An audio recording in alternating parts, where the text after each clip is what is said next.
The autumn wind carried secrets through Pinewood Springs. It whispered through weathered planks and slipped beneath doorframes, delivering rumors to waiting ears.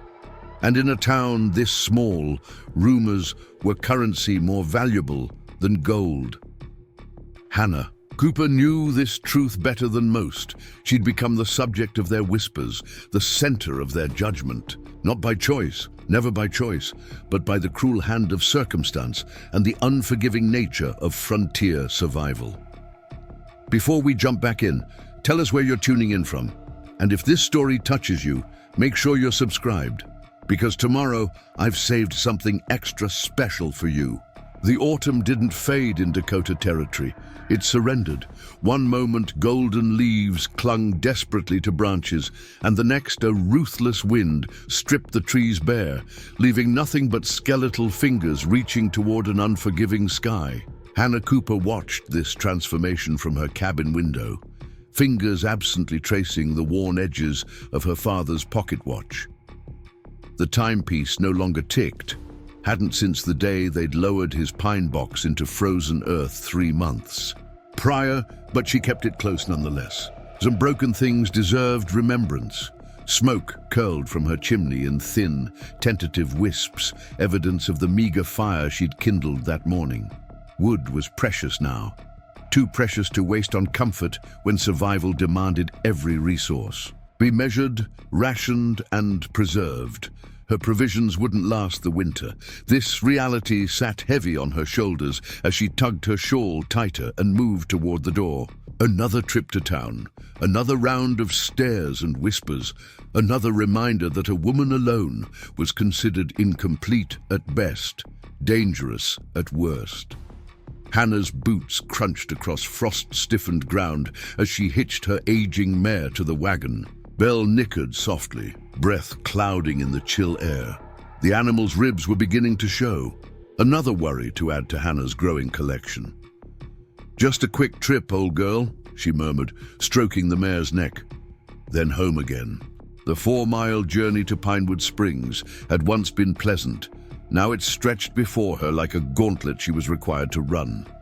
Just yesterday, Mayor Whitmore had stopped by, his visit thinly disguised as neighborly concern. "Winter's coming harsh this year," he'd said, eyes sweeping across her property, noting the unrepaired fence, the thinning woodpile, the solitude. A woman alone might want to consider her options before the first snow. His meaning hadn't been subtle. In frontier towns like Pinewood Springs, a woman without a husband was considered a problem requiring solution.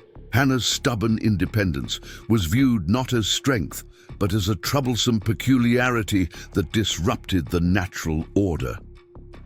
The wagon wheels groaned beneath her as Pinewood Springs came into view. The settlement barely qualified as a town. A main street flanked by weathered buildings, a church whose white paint had long since surrendered to the elements, and Hargrove's General Store, which served as both supplier and social center for the surrounding homesteads. Hannah steeled herself as she guided Belle toward the hitching post outside the store. Ida Parsons was arranging preserves in the window when Hannah entered, the bell above the door announcing her arrival with unnecessary enthusiasm. Ada's eyes flickered up, then quickly back down, a perfect demonstration of the town's approach to Hannah's presence. Acknowledge, then avoid. "Mrs. Parsons," Hannah nodded politely. "Miss Cooper," Ida returned, emphasizing the miss just enough to make it sting. "What brings you to town today?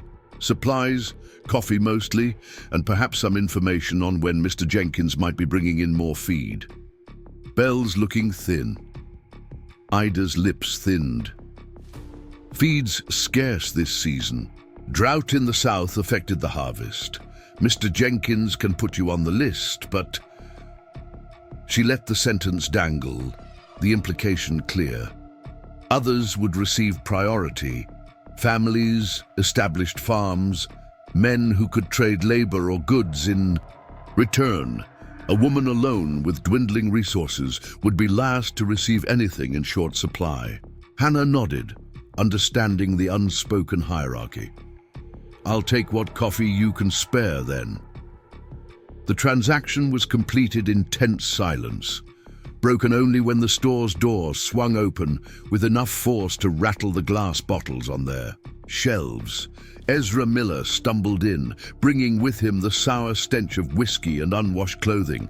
The town drunk before noon, a reliable fixture of Pinewood Springs, as permanent as the hills themselves. Ida's expression soured further. "Mr. Miller, I've told you not to come in when you're in this state." Ezra ignored her, his bloodshot eyes finding Hannah instead. A slow, unpleasant smile stretched across his face. "Miss Cooper," he slurred, tipping an imaginary hat. "Lovely as ever, despite your circumstances." Hannah turned away, gathering her purchases with deliberate focus. Ezra was harmless mostly, pathetic even, but his attention was unwelcome. "Heard you're running low on just about everything," he continued, leaning against a shelf that creaked ominously under his weight. "Shame about your pa. Good man. Lousy timing, leaving you to face winter alone." "I manage just fine, Mr. Miller," Hannah replied, her voice flat. "Course you do," he chuckled, the sound like rocks in a tin can. "Proud as your father. But pride don't keep you warm, does it? Don't fill storerooms or mend fences?" Hannah secured her package and moved toward the door, only to find Ezra had shifted to block her path. He wasn't a large man. Drink had hollowed him years ago, but he occupied the space with deliberate intent. "I got a proposition for you, Miss Cooper, one that solves both our problems." Hannah felt Ida's eyes on them, watched the older woman's expression sharpen with interest. This was how rumors started in Pinewood Springs, overheard conversations reconstructed into more entertaining narratives. "I have no problems requiring your solutions, Mr. Miller." Ezra swayed slightly, steadying himself against the doorframe. "Everyone knows your situation, winter coming, resources thin. And me, I got that house my father left sitting empty since Martha passed. Too big for one man. Land's good, even if I've let it go some." His eyes narrowed, calculating despite the alcohol. "You need security. I need someone to put things in order. Simple arrangement." The implication hung in the air like smoke. Hannah felt heat rise to her face. Not embarrassment, but anger. Pure and clarifying. "I believe you're proposing marriage, Mr. Miller," she said, her voice steady, despite the rage bubbling beneath. "To a woman you barely know, whose only apparent qualification is desperation." Ezra shrugged. "Call it practical. Your options aren't exactly lining up, are they?" Behind them, Ida made a small noise. Disapproval or agreement, Hannah couldn't tell and didn't care to interpret. She brushed past Ezra, ignoring the way his hand reached for her arm and missed. "Good day, Mr. Miller. Mrs. Parsons." Outside, the cold air felt cleansing after the stuffiness of the store. Hannah loaded her meager purchases into the wagon, hands trembling with suppressed emotion. She was securing the last package when a shadow fell across her work. "Mayor?" Whitmore stood there, his expression caught between concern and determination. "Miss Cooper," he said, nodding. "Just the person I hope to find." Hannah straightened, brushing dust from her skirts. "Mayor Whitmore, I understand Ezra Miller has made you an offer." News traveled faster than light in Pinewood Springs. Hannah's jaw tightened. Mrs. Parsons has an impressive talent for spreading information. The mayor had the grace to look embarrassed, but pressed on regardless. "It's not an ideal solution, I grant you, but practical nonetheless. Ezra's property is substantial. His father built one of the first successful farms in the territory. The house is sound, even if its occupant isn't always. You're advocating I marry the town drunk because his house has a solid foundation?" Hannah couldn't keep the incredulity from her voice. Whitmore's expression hardened slightly. "I'm advocating you consider the reality of your situation before pride leads you to disaster. The council met yesterday. Resources are strained this year. We'll do what we can, but those with means to support themselves will receive priority." Hannah finished. "I understand the mathematics of survival, Mayor. I simply disagree with your proposed solution. Winter is coming, Miss Cooper. A difficult one by all accounts.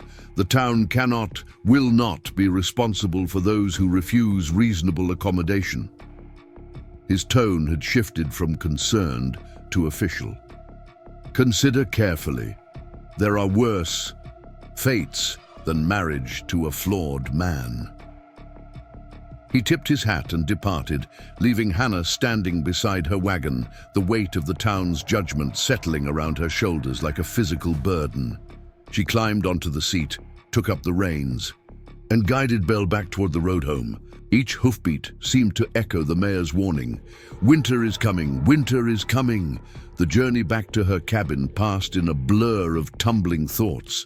Hannah didn't notice the rider approaching until he was nearly alongside her wagon, and the man wore a dark hat pulled low against the wind. His horse, a magnificent spotted Appaloosa, moving with fluid grace beside Belle's plodding gait.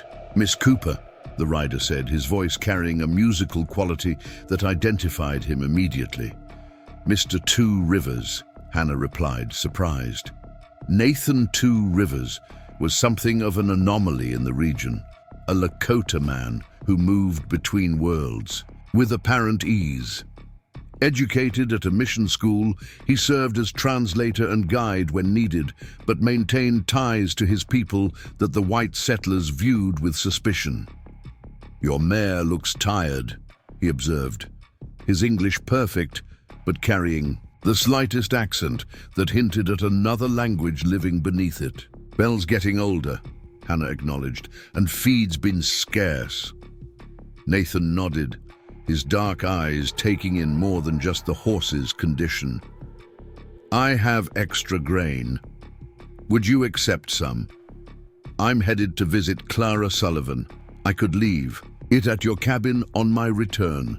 Hannah hesitated. Clara Sullivan was her closest neighbor and only friend, living 2 miles beyond Hannah's property. The women had formed a quiet alliance against the town's judgment, Clara being a widow who'd caused scandal by taking over her husband's blacksmith shop rather than remarrying or returning east. "That's kind," Hannah said finally, "but unnecessary. Preparing and narrating this story took us a lot of time, so if you are enjoying it, subscribe to our channel. It means a lot to us. Now back to the story." "We'll manage." Nathan studied her for a moment, his expression unreadable. "Accepting help isn't weakness, Miss Cooper. It's wisdom." Something in his calm certainty made Hannah's defenses crack slightly. "Perhaps. But I found that in Pinewood Springs.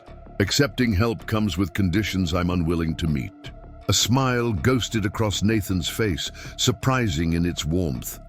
Then it wasn't truly help being offered. He tipped his hat slightly. "My offer stands. No conditions attached."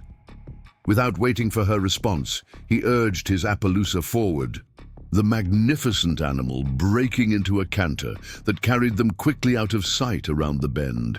Hannah watched him go, unsettled by the encounter. Nathan Two Rivers was respected for his skills, but never fully trusted by the townspeople. He existed on the periphery of their community, useful but separate. Yet he'd offered assistance without the judgment or expectations that colored every interaction in town. By the time Hannah returned to her cabin, the sun had begun its early winter descent. Long shadows stretched across her property, highlighting its neglected state. The fence her father had begun repairing remained broken on the north side. The root cellar needed reinforcement before heavy snow arrived. The woodpile, despite her daily efforts, remained insufficient for the months ahead. Inside, the cabin felt colder than when she'd left. Hannah stoked the dying embers in the stove, adding precious kindling and a single log. The simple action brought her father's voice to mind. "Economy now means survival later, girl." James Cooper had been a methodical man, planning each season with military precision. His sudden death from pneumonia had left Hannah not just grief-stricken, but unprepared for the practical realities of maintaining their homestead alone. As darkness fell, Hannah lit a single candle and spread her inventory list across the table. Columns of dwindling numbers stared back at her. Mayor Whitmore was right about one thing: the mathematics of her situation were grim. Without help, without additional resources, surviving until spring would require more than economy. It would require miracle. She was still staring at the figures when a knock sounded at her door. Hannah froze. Visitors were rare, especially after dusk. She reached for her father's rifle, kept loaded by the door, before cautiously approaching. "Who's there?" she called. "Nathan 2 Rivers," came the reply. "With grain, as promised." Hannah hesitated, then set the rifle aside and opened the door. Nathan stood on her porch, a bulging sack slung over one shoulder. Behind him, his Appaloosa waited patiently, steam rising from its nostrils in the cold air. "I didn't expect you tonight," Hannah said, surprised. "Clara asked me to check on you," he replied simply. "May I?" He gestured toward the sack. Hannah stepped aside, allowing him to enter. The cabin suddenly felt smaller with his presence, not from his size, though he was tall, but from the quiet intensity he carried. Nathan deposited the sack by the stove, then straightened, his dark eyes taking in the sparse interior, the inventory lists on the table, the single candle's flame casting more shadows than light. "Clara mentioned your father passed in the summer," he said. "I'm sorry for your loss." "Thank you," Hannah replied automatically, the words worn smooth from repetition. Nathan didn't immediately move toward the door as she expected. Instead, he remained still, his gaze steady on her face. "The town is pressuring you?" It wasn't a question. Hannah found herself answering anyway. "They believe a woman alone is a problem to be solved. And their solution, marriage to Ezra Miller specifically." She nearly winced at saying it aloud. Nathan's expression darkened. The drunk who lost his own farm to gambling debts? The man who can barely care for himself? Hannah was surprised by his vehemence. "You know him?" "I know of him. My people avoid him. He becomes unpredictable, dangerous when drinking. The mayor seems to think his property alone makes him a suitable match," Hannah said, bitterness seeping into her tone. "Mayor Whitmore sees only what benefits the town's appearance," Nathan replied. "A single woman is unseemly. A suffering woman is inconvenient. Better to neatly resolve both issues, regardless of the human cost." His assessment was so bluntly accurate that Hannah almost smiled. "You have an unusual perspective on Pinewood Springs, Mr. 2 Rivers. I exist between worlds," he said simply. "It provides clarity sometimes." Another knock interrupted them, this one heavy, insistent. Hannah tensed, recognizing the particular rhythm of authority. She opened the door to find Mayor Whitmore, Sheriff Taylor, and Reverend Walsh on her porch, their expressions ranging from determination to discomfort. "Miss Cooper," Whitmore began, then stopped abruptly as he noticed Nathan's presence. His eyes narrowed. "2 Rivers, didn't expect to find you here." "I was delivering grain," Nathan replied calmly, "at Clara Sullivan's request." The sheriff shifted his weight, hand resting deliberately on his holster. "Bit late for deliveries, isn't it?" Hannah stepped forward, placing herself between the May and "What brings you gentlemen to my home at this hour?" Reverend Walsh cleared his throat. "A matter of community concern, Miss Cooper." His eyes darted nervously between Hannah and Nathan. "Perhaps we could speak privately." "Whatever concerns me can be said regardless of who's present," Hannah replied firmly. Mayor Whitmore's expression hardened. "Very well. The town council, has made a decision regarding your situation. With winter approaching and resources strained, we cannot in good conscience allow a single woman to risk starvation or worse on the outskirts of our community. I wasn't aware I'd requested the town's assistance, Hannah said carefully. Nevertheless, Whitmore continued, we have a responsibility. Ezra Miller has formally requested permission to court you with the intention of marriage before the first heavy snow. And if I decline? The sheriff spoke then, his voice carrying the dispassionate tone of official business. Then we'd be forced to consider you as abandoned property, Miss Cooper. For your own safety, you'd be relocated to town until suitable arrangements could be made. Abandoned property? Hannah repeated, disbelief evident in her voice.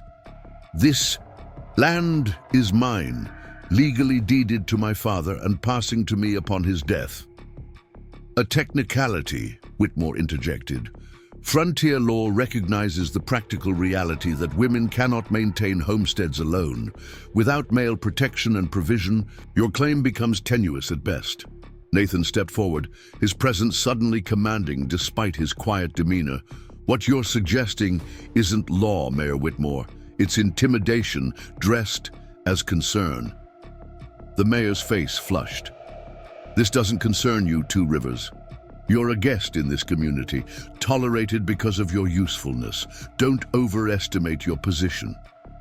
And you overestimate your authority, Nathan replied evenly. The territorial governor might be interested to learn how Pinewood Springs interprets property law. A tense silence fell. Hannah felt something shift in the air between the men. An unspoken challenge issued and received.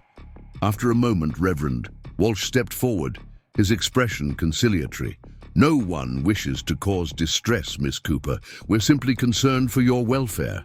Perhaps a compromise, a proper courtship period with Mr. Miller, supervised by the community. Time for you both to determine if the arrangement might suit. Hannah looked between the three men on her porch and Nathan beside her. The choice being presented wasn't really a choice at all. Submission now or force later, wrapped in the language of propriety and concern. I'll consider it, she said finally, the words tasting like surrender. But I require time, Mayor Whitmore nodded curtly. 1 week, Miss Cooper, then we'll expect your answer. After they departed, silence settled heavily in the cabin. Hannah stood motionless, hands clenched at her sides, a storm of emotion building behind her carefully maintained composure. They cannot force this, Nathan said quietly. Can't they? Hannah turned to him, the facade finally cracking. They control resources, community support, legal authority. What defense do I have against that? Truth, justice. Nathan's voice was soft but firm. And allies. Allies? Clara is my only friend, and she's as isolated as I am. Nathan studied her for a moment, his expression thoughtful. There are more types of strength than Pinewood Springs recognizes, Miss Cooper. He moved toward the door, then paused. I'll return tomorrow. We'll discuss options you may not have considered. After he left, Hannah sat alone at her table, the single candle burning low. The inventory lists seemed to mock her now, not just a record of dwindling supplies, but evidence of her vulnerability. 1 week to decide between marriage to a man she despised or forcible removal from her home. No real choice at all. Outside, the wind picked up, rattling the shutters her father had installed the previous spring. The sound brought a memory. James. Cooper kneeling beside her, showing 10-year-old Hannah how to drive nails properly. Always plan for the storm, girl, he'd said. Not the weather you want, but the weather that's coming. A storm was certainly coming, had already arrived in truth. But for the first time since her father's death, Hannah felt a flicker of something beyond resignation. Nathan's words echoed in her mind. There are more types of strength than Pinewood Springs recognizes. She doused the candle and moved to the window, staring out at the darkness. Somewhere beyond her vision, solutions waited that she hadn't yet imagined. Tomorrow, she would begin looking for them. Dawn arrived with frost etching delicate patterns across Hannah's window glass. She had risen before first light, stoking the fire and making preparations for a day she sensed would define much that followed. The grain Nathan had delivered sat in its sack by the stove, an unexpected windfall that eased one immediate concern. Hannah fed Belle a modest portion, relieved to provide the loyal animal with proper nourishment. As she worked, she found her thoughts returning to Nathan Two Rivers. He occupied an unusual position in the territory, respected for his skills, but never fully accepted. The townspeople consulted him when necessary, yet maintained their distance, as if his Lakota heritage might somehow contaminate them through prolonged contact. Yet he had stood in her cabin and spoken of justice with quiet certainty, had challenged the mayor without raising his voice, had promised to return with options she hadn't considered. Hannah was mucking out Belle's stall when she heard hoofbeats approaching. A familiar spotted Appaloosa appeared, but this time Nathan wasn't alone. Clara Sullivan rode beside him on her sturdy brown gelding, her practical riding skirt and determined expression immediately lifting Hannah's spirits. "You look terrible," Clara announced by way of greeting, dismounting with practiced ease. At 40, Clara was 15 years Hannah's senior, with streaks of silver in her dark hair and laugh lines framing eyes that missed little. "Nathan tells me you're being offered up as a sacrificial bride to town's resident whiskey barrel." Despite everything, Hannah found herself smiling. Clara's bluntness was a refreshing counterpoint to the veiled threats and false concern she'd endured. "The town council has decided my unmarried state constitutes an emergency requiring immediate resolution," Hannah confirmed, leading them toward the cabin. Clara snorted. "Same council that refused to help when my forge needed repairs. Seems their assistance is highly selective." Inside, Hannah stoked the fire and set water to boil for coffee, a luxury she'd normally save, but today seemed to demand small comforts. Nathan remained standing while Clara settled at the table, removing her gloves with swift, practical movements. "Nathan shared what happened last night," Clara said, her expression sobering. "Their threats about your property aren't legally sound. But that hardly matters out here, where the nearest circuit judge is 3 days' ride away." "What options do I have?" Hannah asked, the question directed at both visitors. Clara and Nathan exchanged a look that suggested prior discussion. It was Clara who answered first. "You could come stay with me," she offered. "My place is small, but it would remove you from immediate pressure. Give us time to formulate a more permanent solution." Hannah considered this. Clara's home, attached to her blacksmith shop, sat closer to town than Hannah's cabin. While it would provide temporary shelter, it would place her directly under the town's watchful eye. "They'd simply shift their focus to you," Hannah said finally. "Two unmarried women living together would become the new problem, requiring solution." Clara sighed. "You're probably right. This town has an unlimited capacity for manufacturing moral concerns where none exist." Nathan, who had been quietly listening, now stepped forward. "There is another possibility." His tone was careful, measured. "My people maintain a winter camp beyond Eagle Bluff. You would be welcome there until spring." Hannah stared at him, startled by the suggestion. "Live with the Lakota." "As a guest," Nathan clarified. "It would remove you completely from the town's influence. By spring, the situation might appear differently to all involved." The proposal was so unexpected that Hannah found herself momentarily speechless. The Lakota were viewed with complex emotions by the settlers, feared, respected, but rarely understood. The idea of seeking refuge among them was radical. Hannah began, then stopped as the sound of approaching horses reached them.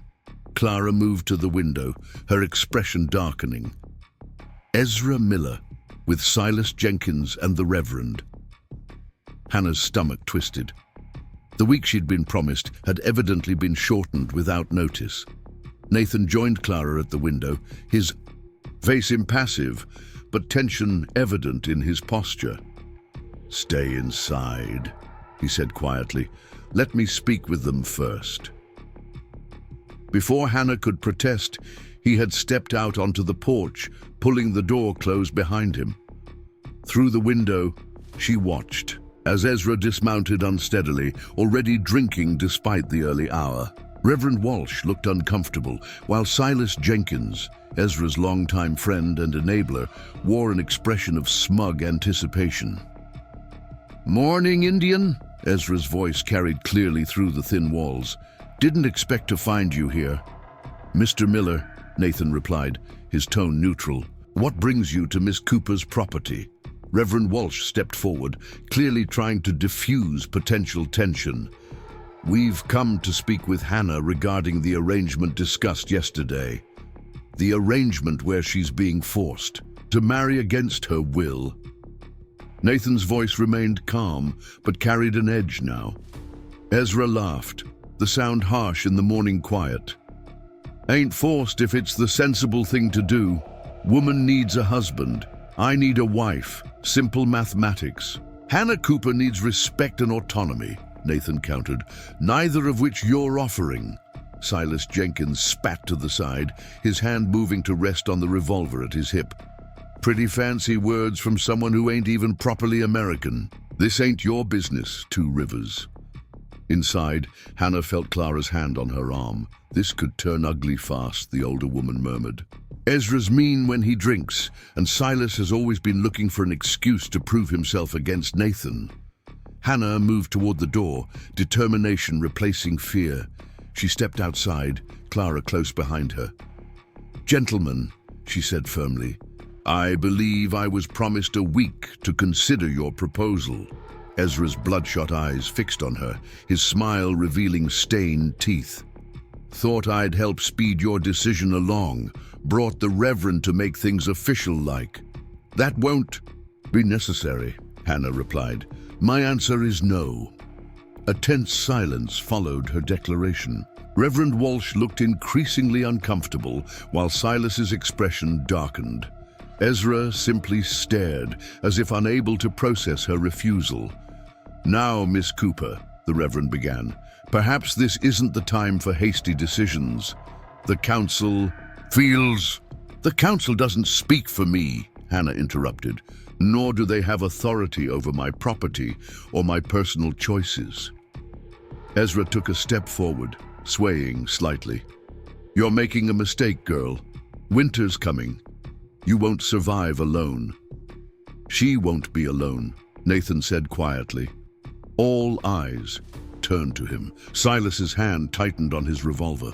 "What's that supposed to mean, Indian?" Ezra demanded. Nathan met Hannah's gaze, a silent question in his eyes. She gave an almost imperceptible nod, decision crystallizing in that moment. "It means," Nathan said evenly, "that according to Lakota tradition, I'm challenging your claim." Ezra blinked, confusion momentarily overtaking anger. "Challenging what?" "Your right to court Hannah Cooper." Nathan's posture shifted subtly, somehow becoming more imposing without apparent movement. "My people have a tradition. When a woman's honor is at stake, any man may challenge her unwanted suitor. The winner earns the right to court her if she wishes it." Silas laughed harshly. "This ain't Injun territory. White folks don't settle things that way." "Don't they?" Clara interjected unexpectedly. "Seems to me men around here settle disputes, with contests of strength or skill all the time. The logging competition at Founders' Day, shooting contests at the Harvest Fair." Reverend Walsh frowned. "This is hardly comparable to those social occasions, Mrs. Sullivan." "Why not?" Hannah found herself asking. If the town insists I cannot remain unmarried, then shouldn't I have some say in how my future husband is? Determined? Ezra's confusion was giving way to drunken indignation. You'd choose an Indian over me, property-owning, God-fearing white man? I choose to make my own decisions, Hannah replied firmly. But if the town insists on treating me like property to be claimed, then yes, I'd prefer a contest to determine who may court me. This is highly irregular, Reverend Walsh protested. So is threatening to seize a woman's legally deeded property, Clara countered. A tense silence fell across the group. Hannah could almost see the calculations happening behind each man's eyes, weighing tradition against expedience, appearance against reality. What kind of challenge?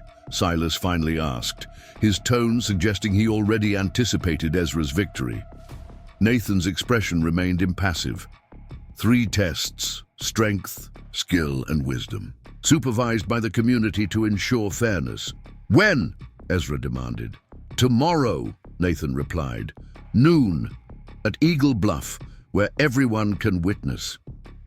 Ezra swayed, considering this through his alcohol-fogged mind. Finally, he spat on the ground, near Nathan's feet. Fine, tomorrow. But when I win, there'll be no more delays, no more excuses. We'll be married before sundown. And if Nathan wins? Hannah asked. Ezra's bloodshot eyes narrowed. He won't. But if he does, she persisted. Reverend Walsh sighed heavily. If Mr. Two Rivers prevails, I suppose the council would acknowledge his right to court you properly, though I must register my concern about the cultural complications such an arrangement would present. The men departed soon after, Silas practically dragging the increasingly belligerent Ezra back to his horse.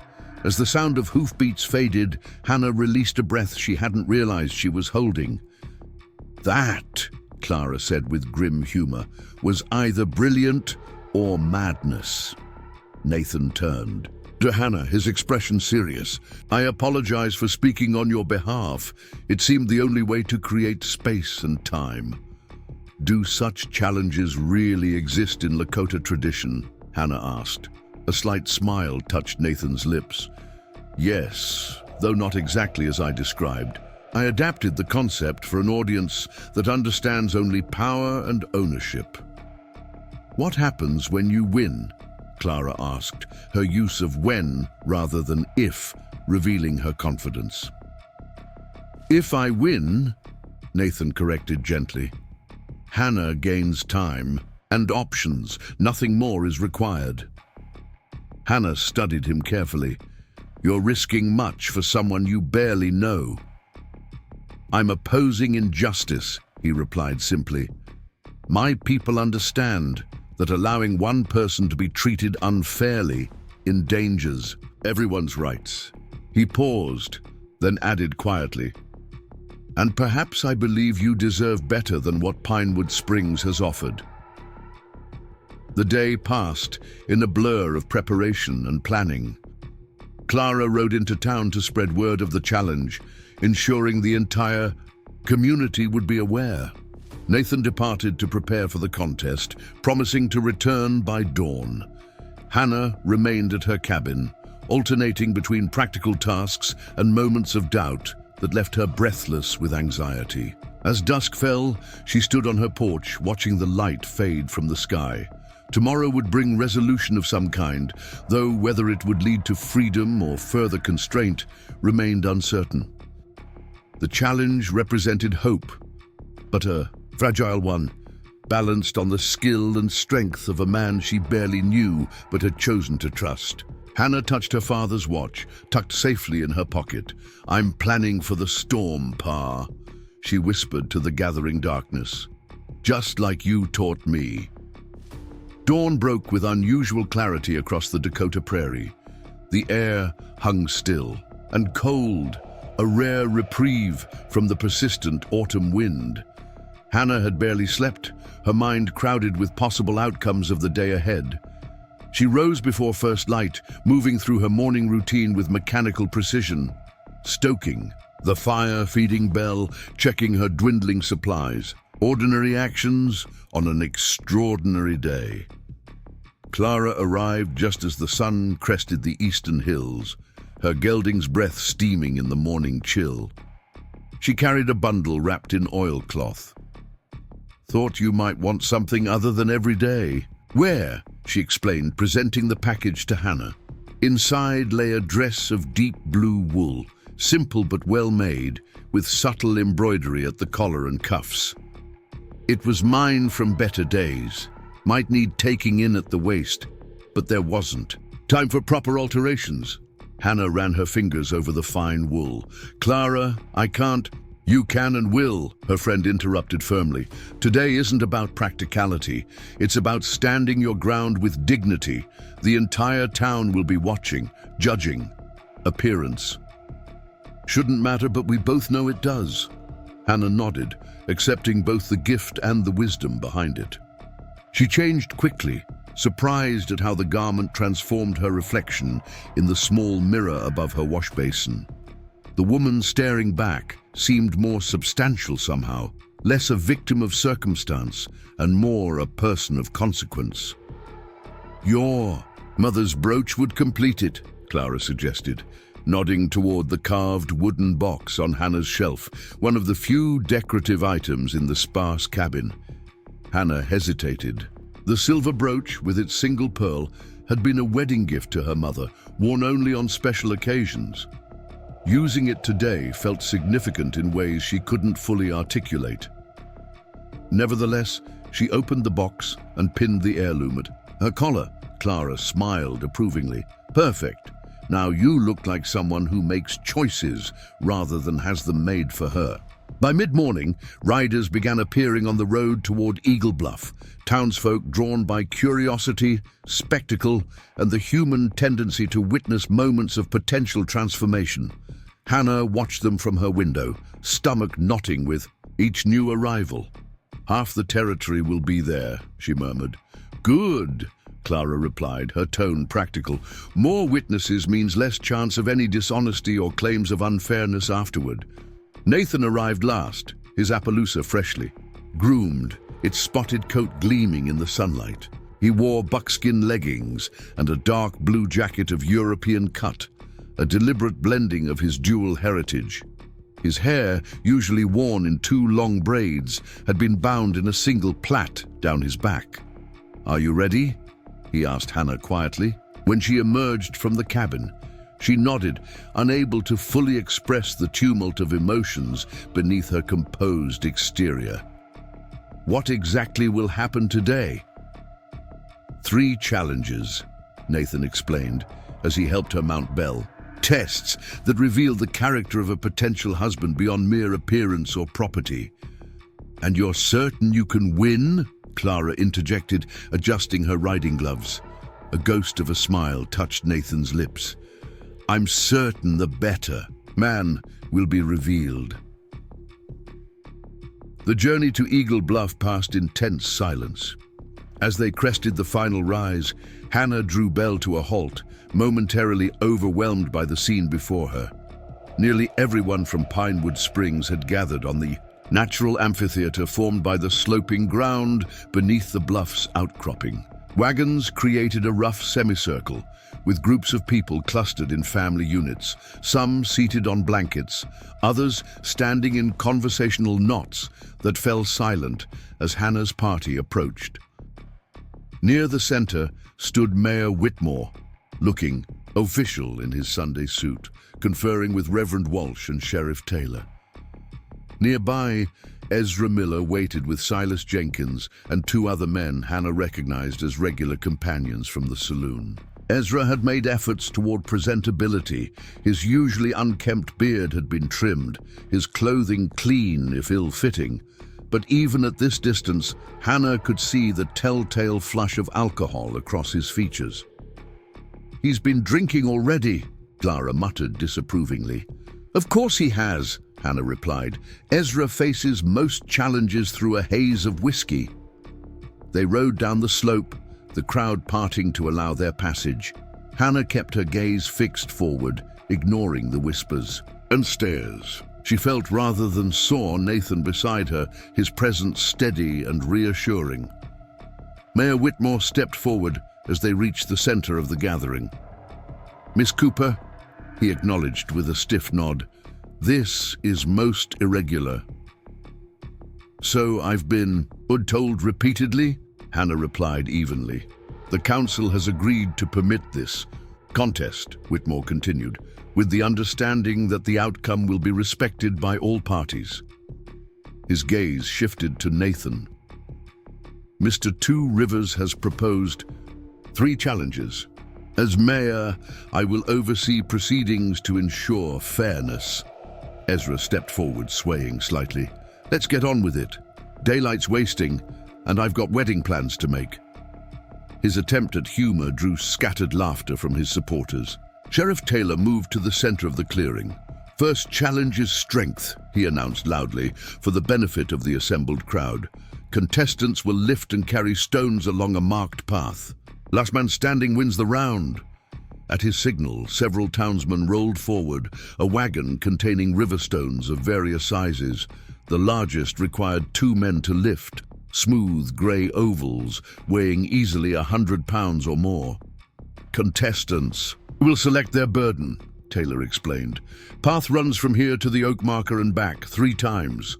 Dropping your load or failing to complete a circuit loses the round." Nathan approached the wagon, examining the stones with calm assessment. He selected one of middling size, substantial, but not the largest available. Ezra, watching closely, chose one slightly larger, needing Silas's assistance to position it securely in his arms. "Trying to impress with the big rock," Clara murmured to Hannah. "Typical man." Hannah didn't respond. She was watching Nathan, noting how he tested the weight of his chosen stone, adjusting his grip methodically before nodding his readiness. His expression remained impassive, but she detected calculation in his movements. "Begin!" Sheriff Taylor called.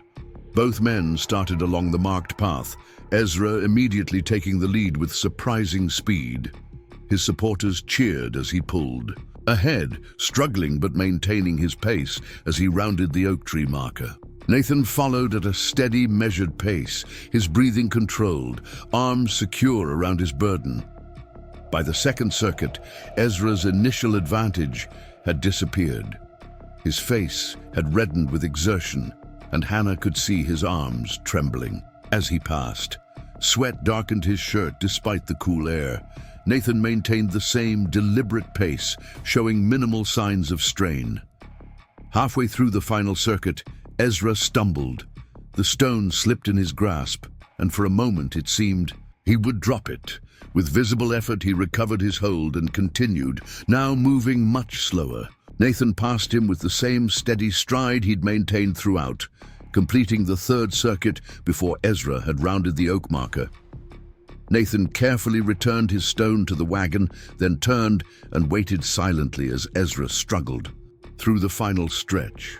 When the older man finally deposited his burden, he stood gasping, hands on knees, face contorted with exertion and anger.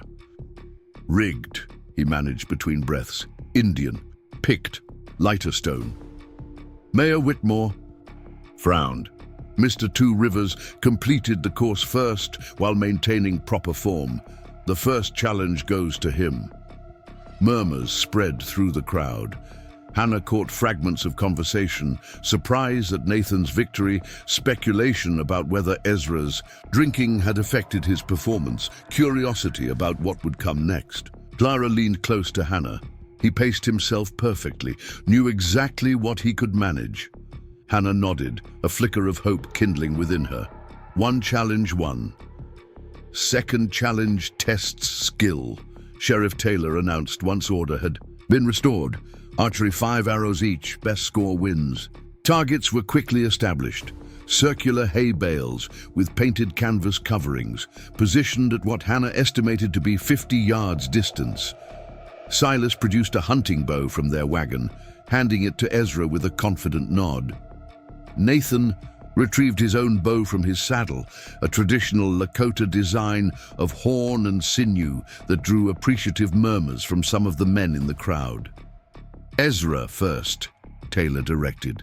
Miller stepped forward, notching an arrow with the familiarity of a man who'd hunted since childhood. His first shot landed just off center, a respectable beginning that brought cheers from his supporters. His second flew wide, striking the outer ring. The third and fourth found the middle regions, while his final arrow landed near his first. 17 points, Taylor announced after consulting the target. Nathan took position without comment. His first arrow flew true, striking dead center with a solid thunk that silenced the crowd momentarily. His second landed beside it, so close the fletching touched. The third continued the pattern, creating a tight cluster at the target's heart. For his fourth shot, he turned slightly aside, aiming without fully facing the target in a display of casual mastery that drew gasps from the onlookers. The arrow joined its companions in the center ring. For his final shot, Nathan lowered his bow, took a single deep breath, then raised, aimed, and released in one fluid motion. The arrow split one of his previous shafts, embedding itself in the exact center of the target. A moment of stunned silence followed, then scattered applause broke out, reluctant but compelled by the undeniable display of skill. 25 points, Taylor announced, unable to keep a note of amazement from his voice. Perfect score. Ezra spat on the ground, lips twisted in a snarl. Archery's an Indian game. Let's see him manage something civilized. Final challenge, Mayor Whitmore intervened smoothly. Tests wisdom and judgment. Each man will answer. A situation requiring discernment, as posed by Reverend Walsh. The Reverend stepped forward, Bible clutched in his hands more as comfort than reference. The scenario is this. You discover your neighbor's cow has wandered onto your land and damaged your crops. The damage is significant, but not ruinous.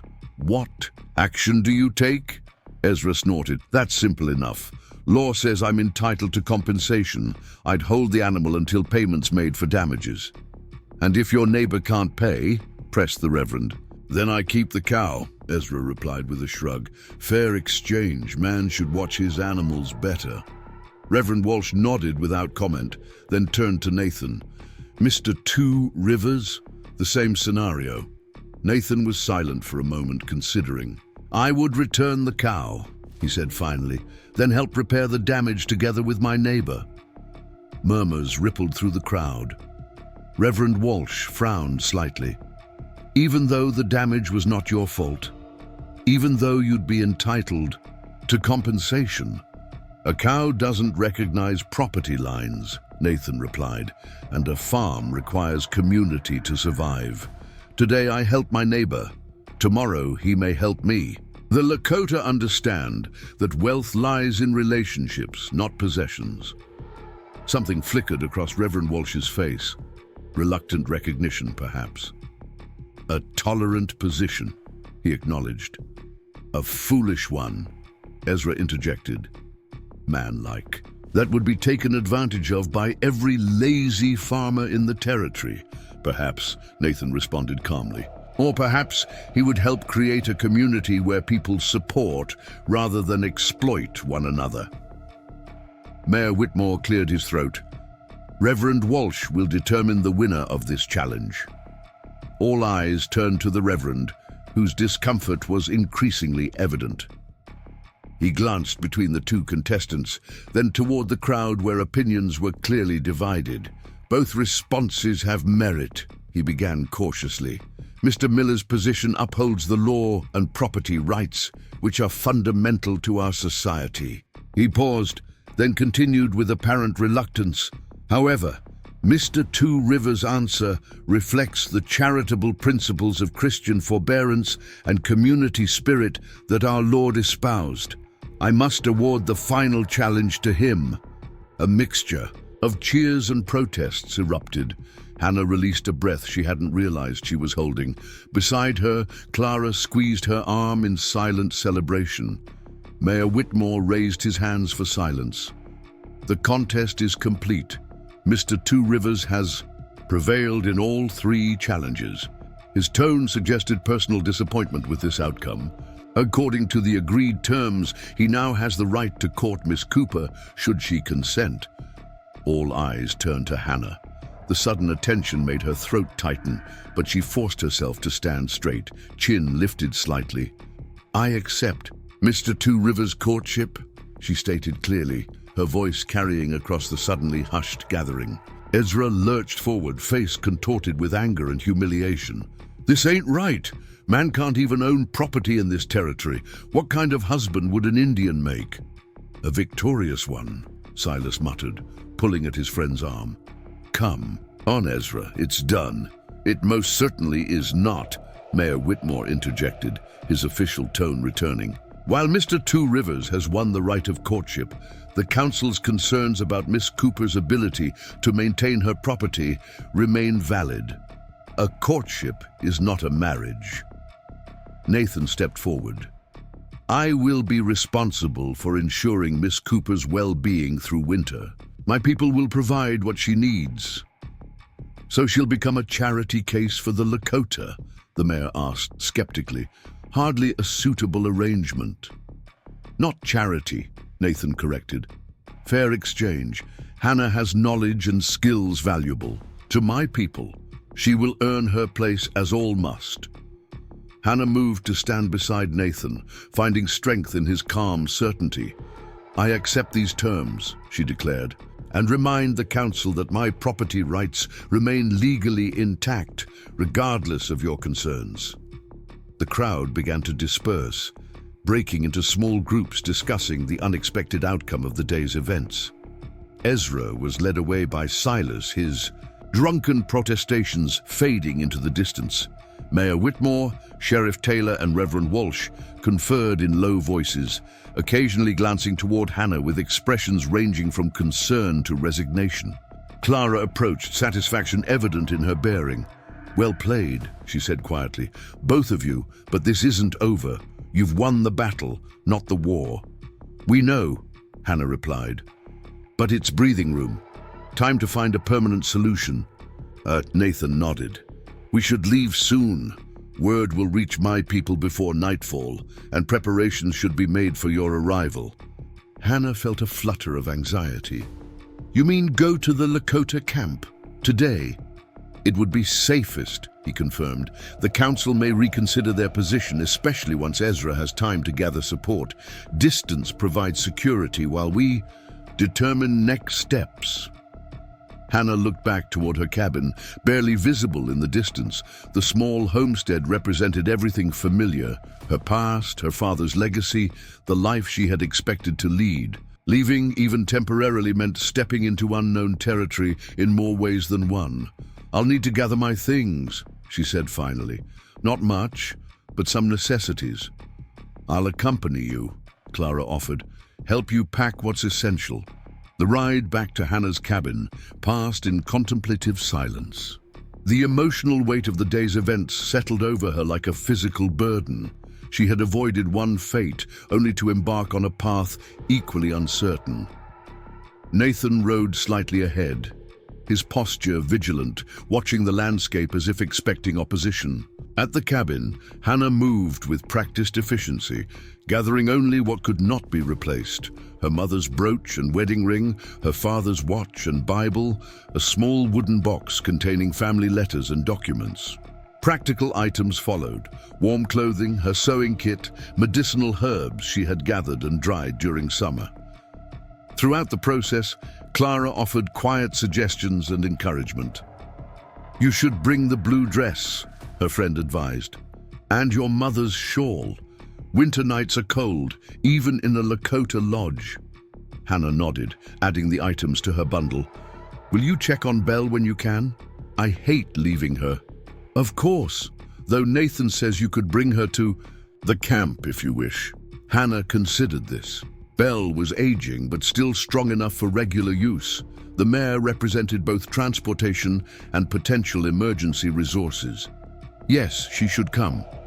As Hannah secured the cabin's shutters and doors, a peculiar melancholy settled over her.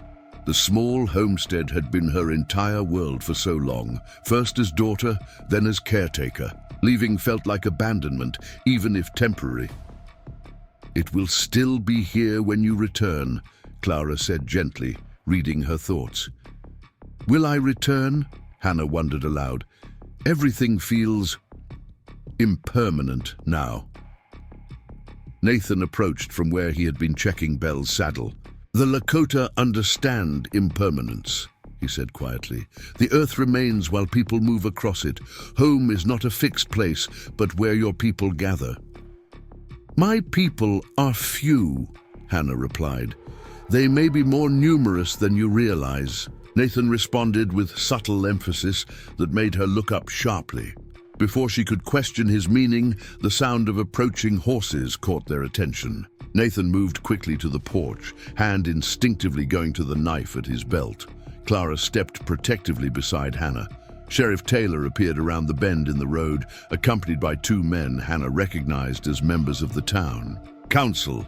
Their expressions were grim but not openly hostile. "Miss Cooper," Taylor called, reining his horse to a stop several yards from the cabin. "Mayor Whitmore sent us with a message." Nathan remained on the porch, his posture deceptively casual but alert. "Deliver it then." The sheriff's eyes narrowed slightly at Nathan's tone, but he addressed Hannah directly. "The council acknowledges the outcome of today's contest. However, they wish to establish certain conditions regarding your arrangement." "What conditions?" Hannah asked, stepping forward. "First, regular proof that you're being properly provided for through winter. Second, your property remains under town jurisdiction. No Lakota may reside here in your absence. Third, you must return for examination by Reverend Walsh every second Sunday to ensure your moral welfare is being maintained." Clara made a disgusted noise. "Examination? Like she's a commodity to be inspected for damage? Like she's a citizen under our protection," one of the councilmen corrected stiffly. Hannah considered the demands. They were intrusive and controlling, thinly disguising the council's reluctance to relinquish authority over her. Yet outright, refusal might escalate the situation beyond what they could safely manage today. "I will consider the council's concerns," she said carefully, "and determine which requests are reasonable once I've established my winter arrangements." The sheriff frowned. "These aren't requests, Miss Cooper. They're conditions for the council's continued recognition of your property rights." Nathan stepped down from the porch. "Hannah Cooper's property rights are established by territorial law, not council approval. Your conditions are not legally binding." "Perhaps not," the second councilman interjected. "But a community has ways of enforcing its standards beyond written law. Miss Cooper would do well to remember that."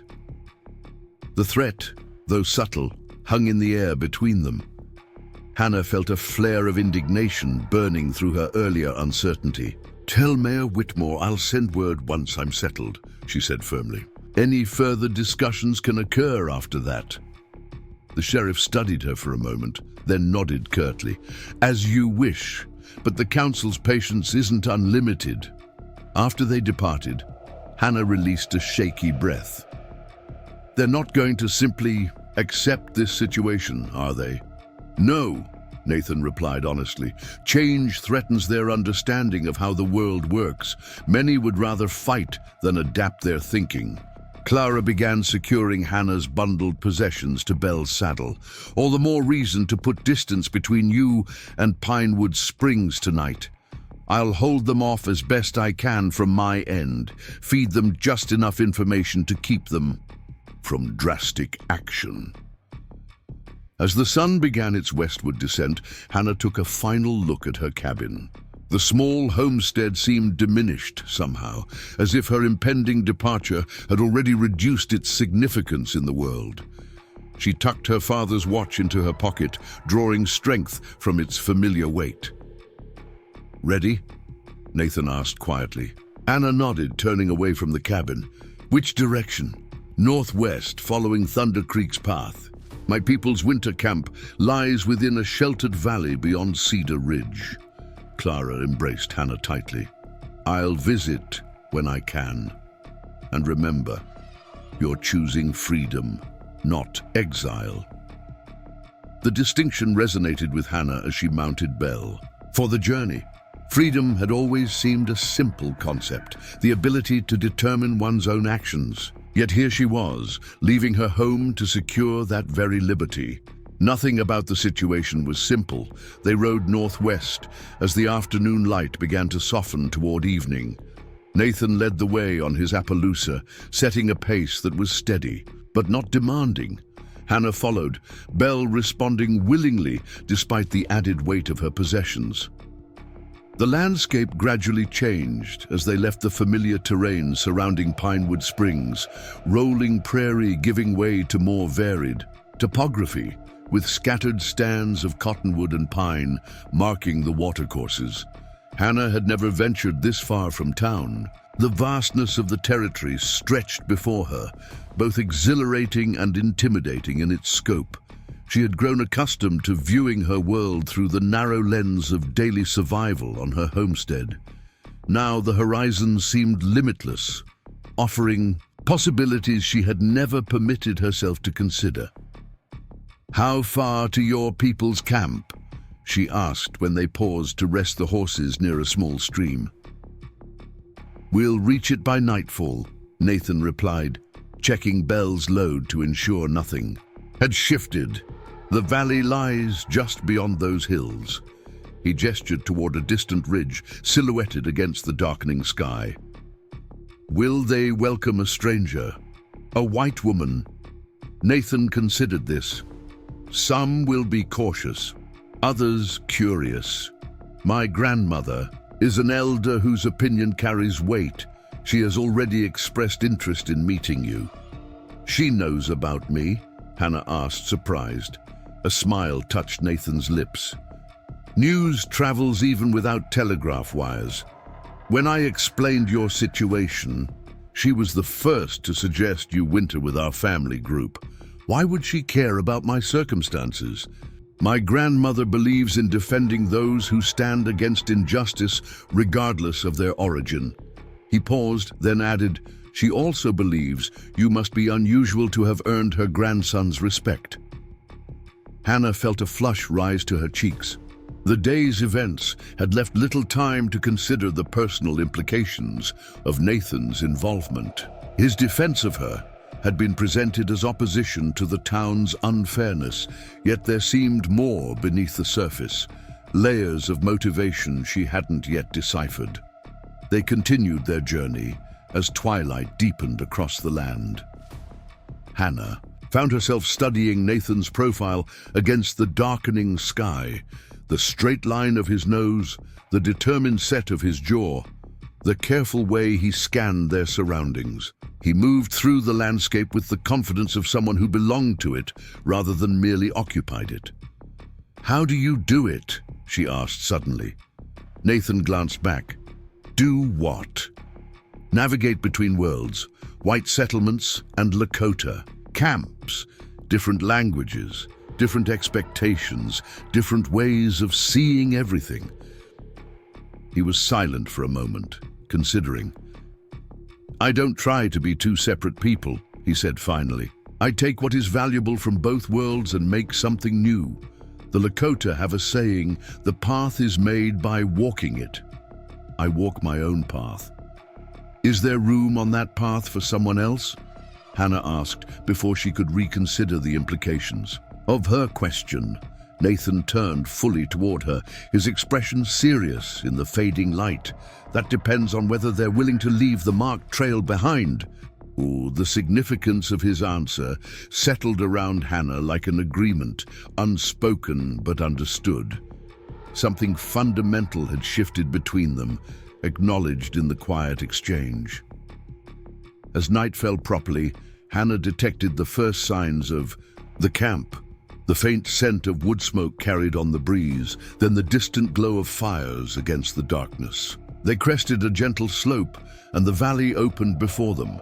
Scattered teepees formed a loose circle within the natural protection of surrounding hills, their conical shapes silhouetted against firelight. Horses grazed in a meadow to one side, while figures moved among the dwellings, attending to evening tasks. "We are expected," Nathan said, nodding toward a figure who had detached from the camp and was walking toward them. An older woman approached, her silver-streaked hair framing a face marked by years, but still striking in its dignity. She wore a dress of soft leather, adorned with intricate beadwork, and her posture conveyed authority without arrogance. She spoke to Nathan in Lakota, her voice melodic but firm. Nathan replied in the same language, then turned to Hannah. "My grandmother welcomes you to our winter camp. She says a woman who refuses to be given away like property understands the true meaning of honor." Hannah dismounted, feeling unexpectedly nervous as she faced the older woman. "Please thank her for her welcome. I'm grateful for the shelter her people offer." The older woman studied Hannah with keen eyes that seemed to evaluate more than mere appearance. After a moment, she spoke again, this time with Nathan translating. She says courage is recognizable in any language. You are welcome to stay until you decide your path forward. Tomorrow, you will begin learning our ways, as we have had to learn yours. Understanding flows in both directions like a river between banks. Hannah nodded, the simple diplomacy of this welcome touching her more deeply than elaborate hospitality might have. "I look forward to learning," she replied sincerely. They proceeded into the camp, where Hannah's arrival generated obvious curiosity but not hostility. Children peeked from tipi entrances. Women paused in their activities to observe the newcomer. Men nodded respectfully to Nathan while appraising Hannah with reserved interest. Nathan's grandmother, whose name Hannah learned was Makawashte, or Good Earth, led them to a teepee set slightly apart from the main circle. "For you," Nathan translated as the older woman gestured toward the dwelling. "My family's winter lodge. Grandmother says you should rest now. Tomorrow will bring many new experiences." Hannah hesitated, uncomfortable with the idea of displacing anyone. "Where will you and your grandmother stay?" After Nathan translated the question, Good Earth smiled and responded at length. "She says I will stay with my cousin's family," Nathan relayed. "She will join her sister in the large teepee at the circle's center. This arrangement gives you privacy while keeping you connected to our family group. It is proper." The consideration behind these arrangements touched Hannah deeply. "Please tell her I'm honored by her thoughtfulness," she said, "and that I hope to repay such kindness during my stay." After Nathan translated, Good Earth approached Hannah directly. The older woman took Hannah's hands in her own weathered ones, speaking softly in Lakota. Though Hannah couldn't understand the words, their gentle emphasis conveyed meaning beyond language. Good Earth then released her hands and departed, walking with dignified grace toward the central teepee. "What did she say?" Hannah asked, watching the older woman's retreating figure. Nathan's expression was difficult to read in the firelight. "She said some debts cannot be repaid because they aren't debts at all. They're connections. Kindness offered freely creates bonds stronger than obligation." Hannah considered this as she stood at the entrance to what would be her temporary home. The day's events seemed distant now, as if Pinewood Springs existed in another world entirely. Here in this valley, surrounded by people whose language she didn't speak and customs she didn't yet understand, she paradoxically felt a sense of possibility that had been absent in the familiar surroundings of her cabin. "What happens tomorrow?" she asked. "Tomorrow," Nathan replied, "you begin learning a different way of seeing the world, and my people begin learning about you." He paused, then added quietly, "Rest well, Hannah Cooper. You've traveled far today in more ways than one." As he walked away toward his cousin's lodge, Hannah stood for a moment absorbing the night sounds of the camp, murmured conversations. In Lakota, children's laughter, the soft nickering of horses in the meadow. The autumn air carried the scent of pine and sage, underlaid with wood smoke and cooking. Inside the teepee, she found a bed of soft furs had been prepared, with her bundles. Placed neatly alongside, a small fire burned in the central hearth, providing warmth and gentle illumination. The circular space felt surprisingly spacious and remarkably cozy, an entirely different conception of home than her square-cornered cabin. Hannah retrieved her father's watch from her pocket, holding the familiar object as if to anchor herself. Amid so much change, the timepiece remained silent, its hands frozen at the moment of James Cooper's passing. Yet as she sat within the gentle confines of the Lakota lodge, surrounded by the sounds of a community preparing for night, Hannah felt something shift within her, as if time, long suspended, had somehow resumed its forward motion. Hannah woke to unfamiliar sounds, soft voices speaking Lakota, the distant nickering of horses, children's laughter carrying on the morning air. For a disorienting moment, she couldn't place herself. The circular walls of the teepee came into focus gradually, along with the memory of yesterday's journey. She sat up on the fur bedding, watching patterns of sunlight filter through the smoke. Hole above. Outside, the camp had been awake for hours. Women moved purposefully between lodges, tending to morning tasks. Men gathered near a central fire, their conversation punctuated by occasional laughter. Children darted through the spaces between, engaged in some elaborate game that seemed to involve much chasing and dramatic falling. Hannah smoothed her rumpled clothes and pinned her hair as neatly as possible, conscious that her appearance would be scrutinized. First impressions were being formed today, and while she had no illusions about truly belonging here, she was determined to show respect for the community that had offered sanctuary. She emerged from the teepee into the crisp autumn morning to find Good Earth waiting nearby, a bundle of fabric in her arms. The older woman smiled and offered the package with a few soft words in Lakota. Hannah accepted it uncertainly. "I don't understand," she said, knowing the words themselves were meaningless to Good Earth, but hoping her confusion would translate. A young girl of perhaps 12 emerged from behind Good Earth.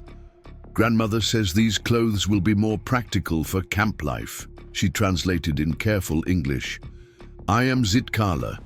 Nathan asked me to help you today." Hannah smiled at the girl, relieved at the unexpected linguistic bridge. Thank you, Zitkala. Please tell your grandmother I'm grateful for her thoughtfulness." After the translation, Good Earth nodded approvingly and spoke again at length. "She says you should eat, then she will show you women's work," Zitkala relayed. "She says idle hands make a restless spirit." Hannah followed them to a cooking fire where several women were preparing the morning meal. She felt the weight of curious eyes upon her, but detected no hostility in their glances, merely assessment and natural interest. One woman offered her a wooden bowl containing a hearty stew of prairie turnips and dried meat. Hannah accepted with a grateful nod, the rich aroma reminding her how little she'd eaten during yesterday's events. As she ate, Zitkala stayed close, offering occasional explanations about camp routine. "The men left at dawn to hunt," she informed Hannah. "Nathan went with them. Winter stores need strengthening before the heavy snows." "How long have your people camped in this valley?" Hannah asked between bites of the surprisingly flavorful stew. Zitkala conferred briefly with an older woman beside her before answering. "Many generations. My great-grandfather's great-grandfather knew this place. We traveled during spring and summer, but always return here when the leaves fall." The concept of such continuity struck Hannah forcefully. Her own family's history in Dakota Territory spanned barely a decade, her father having moved west after her mother's death when Hannah was just 14. The Lakota's connection to this land reached back through centuries, knowledge passed. through countless generations. After the meal, Good Earth beckoned Hannah to follow. With Zitkala translating, the older woman led her to where several women were processing hides, scraping, stretching, and softening the leather with practiced efficiency.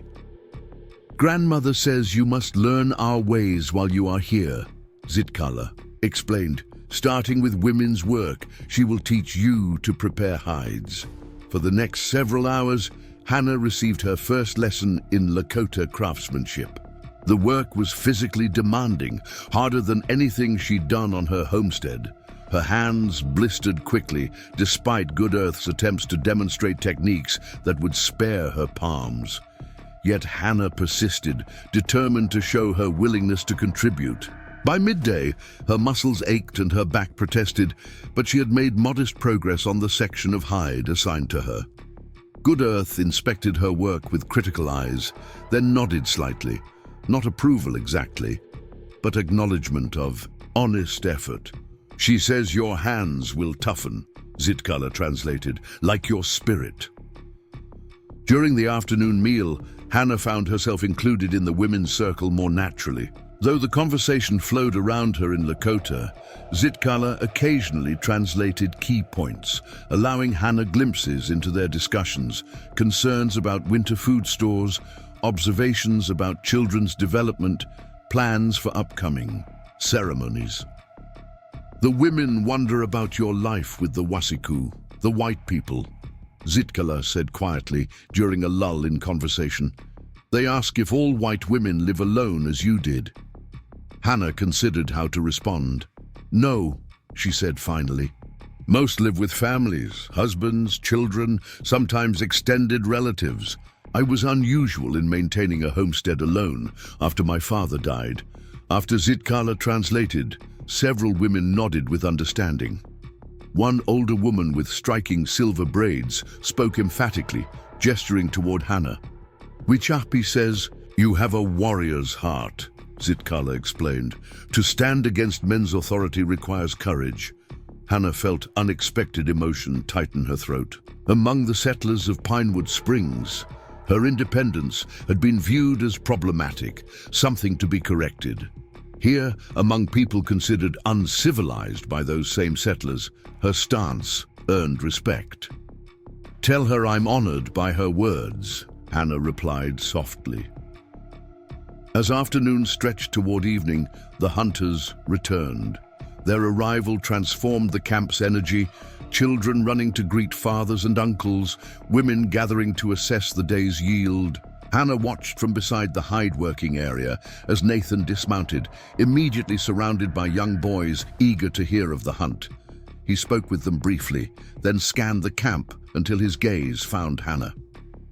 With a nod to the children, he made his way toward her, his expression revealing nothing to the casual observer. "You survived your first day," he observed, stopping a respectful distance away. Hannah flexed her sore hands ruefully. "Barely. Your grandmother is a demanding teacher." A smile touched his lips. "The best kind. She wouldn't bother teaching someone she didn't believe could learn." "The hunting was successful?" Hannah asked, noticing several deer being prepared across the camp. "Enough for now. The real test will come when snow deepens." He studied her briefly. "You look different." Hannah realized she had changed into the clothing Good Earth had provided, a dress of soft buckskin with simple beading at the collar, and leggings that offered surprising warmth and freedom of movement. "Your grandmother's gift," she explained, "more practical than my own clothes for the work." "It suits you," Nathan said simply, then gestured toward the central fire. "There will be a council meeting tonight. The elders wish to speak with you." Anxiety flickered through Hannah. "Have I done something wrong?" "No. They simply wish to understand why you are here and what your presence means for the community. It is customary when strangers join us, even temporarily." "Will you be there?" "As translator, yes.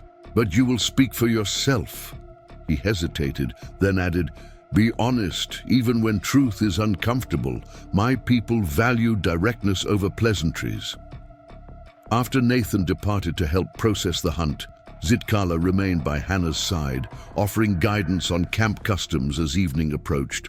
"The council fire is sacred space," she explained earnestly.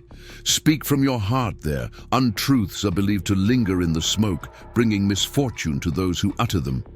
Hannah nodded, absorbing this and dozen other details the girl shared. How to sit properly in the council circle, when to speak, when to listen, the significance of the pipe that would be passed. As darkness fell, the camp gathered around the central fire. Hannah took her place where Zitkala indicated, conscious of the eyes upon her. Nathan sat across the circle beside an older man whose deeply lined face and impressive bear claw necklace suggested significant authority. Good Earth joined several other female elders to one side, their presence confirming that women's voices held value in these deliberations.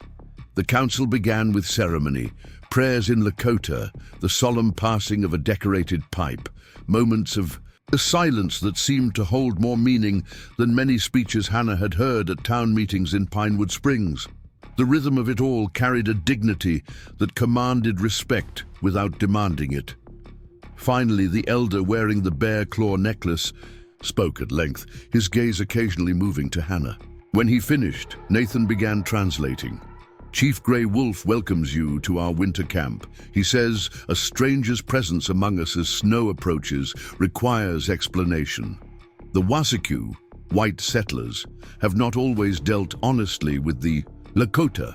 Their promises change like weather, while our agreements stand firm as mountains. He asks why we should trust you when your people have given us reason for caution." Hannah considered her response carefully, remembering Nathan's advice about directness. "Please tell Chief Grey Wolf that I understand his concerns," she began. "The history between our peoples has been marked by broken promises, mostly by mine. I don't ask for trust based on words alone, but hope to earn it through actions during my stay." After Nathan translated, she continued, "I come seeking temporary refuge from those who would force me into an unwanted marriage. My presence here is not meant to establish any claim or precedent. I simply need safe harbor until I can determine my future path." The translation sparked considerable discussion among the council members. Hannah watched their expressions, wishing she could understand directly rather than waiting for Nathan's mediation. The conversation continued for several minutes before Grey Wolf addressed her again. "He says your honesty is noted," Nathan translated, "but he asks what you offer our people in return for protection. Winter is a time of scarcity. Every mouth requires food. Every body requires warmth. What skills do you bring that benefit the community sheltering you?" Hannah straightened, relieved to address practical matters. "I can sew, not just clothing, but sturdy repairs to any fabric. I know medicinal herbs and their preparation, treatment for fevers, wounds, winter coughs. I can read and write English, which might be useful in understanding documents from white authorities. And I'm willing to learn any tasks required, as I began doing today with hide preparation." Grey Wolf nodded thoughtfully. After hearing the translation, he conferred briefly with Good Earth and another elder before speaking again. "He says these are useful skills," Nathan relayed. "The council proposes you remain through the winter under my grandmother's guidance. You will contribute your knowledge and labor as any community member would. When spring comes, you may choose your path forward." Good Earth spoke next, her weathered hands emphasizing certain points. Nathan's translation followed.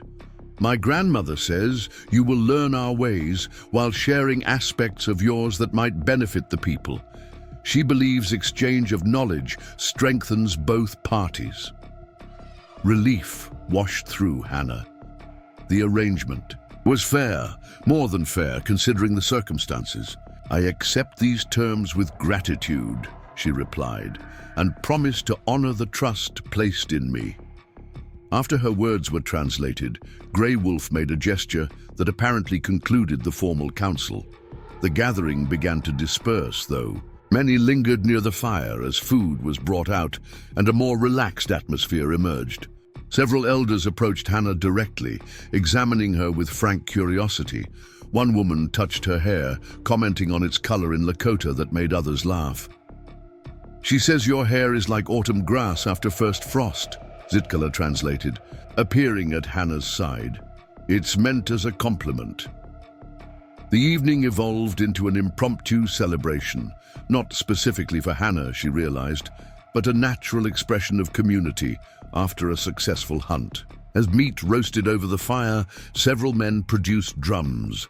Their steady rhythm soon anchored singing that rose and fell in patterns entirely different from the hymns of Pinewood Springs church services. Hannah sat slightly removed from the center, observing the interactions with fascination. Nathan eventually joined her, offering a wooden plate of roasted venison. "You did well with the council," he said. "Grey Wolf was impressed by your willingness to acknowledge historical wrongs." "It was simply truth," Hannah replied, accepting the plate gratefully. "Pretending otherwise would have been foolish. Many of your people prefer comfortable lies to uncomfortable truths, especially regarding treatment of mine." Hannah couldn't dispute this. Even her father, a fair-minded man in most respects, had repeated settler justifications for displacing native peoples: manifest destiny, bringing civilization, improving unused land. The hollow foundation of these arguments had become increasingly apparent to Hannah over the years.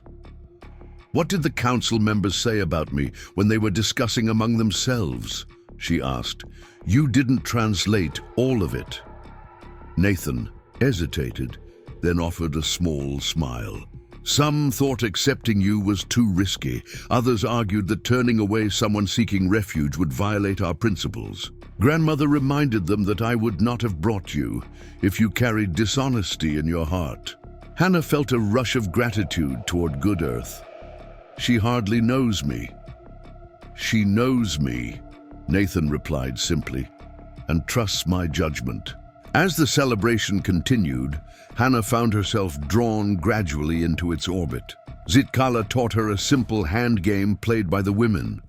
Though Hannah failed miserably at first, her willingness to try and ability to laugh at her own mistakes seemed to endear her to the participants. Later, when several women began a dance around the fire, Good Earth herself took Hannah's hand and showed her the basic steps. The movements felt foreign to Hannah's body, accustomed to the restraint expected of proper women in Pinewood Springs. Yet there was freedom in the rhythmic motion, in the supportive circle of women who encouraged rather than judged her efforts. By the time she retired to her lodge, a profound exhaustion had settled into her bones, but her spirit felt curiously lightened. Days stretched into weeks as Hannah established a routine within the Lakota camp. Each morning brought new lessons.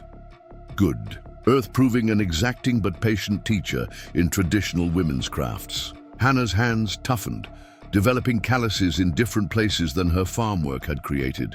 Her fingers learned the precise tension needed for quill work, the careful precision of bead placement, the methodical scraping that transformed raw hide into supple leather. In exchange, she taught several interested women the pattern-making techniques she had learned from her mother, showing how a single piece of fabric could become a fitted garment through strategic cutting and seaming. She demonstrated her knowledge of medicinal herbs, finding surprising overlaps between her own remedies and traditional Lakota healing practices. Zitkala remained her primary linguistic bridge, the girls' vocabulary expanding through their daily interactions. Hannah began learning Lakota words as well, simple greetings, names for common objects, basic expressions of gratitude and request. Though her pronunciation often caused amusement, the effort itself earned approval. "You speak like a baby bird first leaving nest," Good Earth commented through Zitkala's translation. "Eager but unsteady. This is good. Better to try and fail than never try." Her interactions with Nathan remained primarily practical. Updates, about her progress, explanations of camp decisions, occasional translations when Zitkala was unavailable. Yet Hannah found herself increasingly aware of his presence, noting when he joined hunting parties or council discussions, observing his patient instruction of young boys in bow making, appreciating the respectful way he engaged with elders. One evening, nearly 3 weeks after her arrival, Nathan approached as she sat mending a torn hide outside her lodge. The first substantial snowfall had whitened the valley that morning, transforming the landscape into something both magical and forbidding. "Clara Sullivan arrived at the camp perimeter an hour ago," he said without preamble. "The men on watch recognized her and brought word." Hannah looked up sharply. "Is something wrong?" "She wouldn't say, only that she needs to speak with you directly." His expression revealed concern. "I can take you to her. She's waiting at the ridge lookout." Hannah set aside her work immediately. "Of course." They walked in silence through the camp and up the gentle slope that formed the valley's eastern boundary. The snow crunched beneath their footsteps, and Hannah was suddenly grateful for the warm moccasins good earth had crafted for her, far more practical than her leather boots would have been in these conditions. Clara waited beside her gelding, stamping periodically to keep warm. Upon seeing Hannah, her face registered momentary surprise, then relief. "You look different," were her first words as Hannah approached. Hannah glanced down at her Lakota clothing, suddenly self-conscious. "Practical adaptations," she replied. "What's happened? Is everything all right?" Clara's expression tightened. "No. The town council has filed a formal petition with the territorial authority claiming you're being held against your will. They're requesting military intervention to rescue you." The words landed like physical blows. "That's absurd. I'm here by choice." "You and I know that," Clara agreed grimly. "But Ezra Miller has been spinning tales of Indian abduction and forcible detention. Mayor Whitmore supported his claims, suggesting you're being held as leverage against the town." Nathan, who had maintained a respectful distance, now joined them. "How advanced are these plans?" "A military detachment from Fort Thompson is expected within the week," Clara replied. "I came as soon as I confirmed the rumors." Hannah felt cold that had nothing to do with the snow. This could spark violence if soldiers arrive believing they're conducting a rescue. "Exactly," Clara nodded.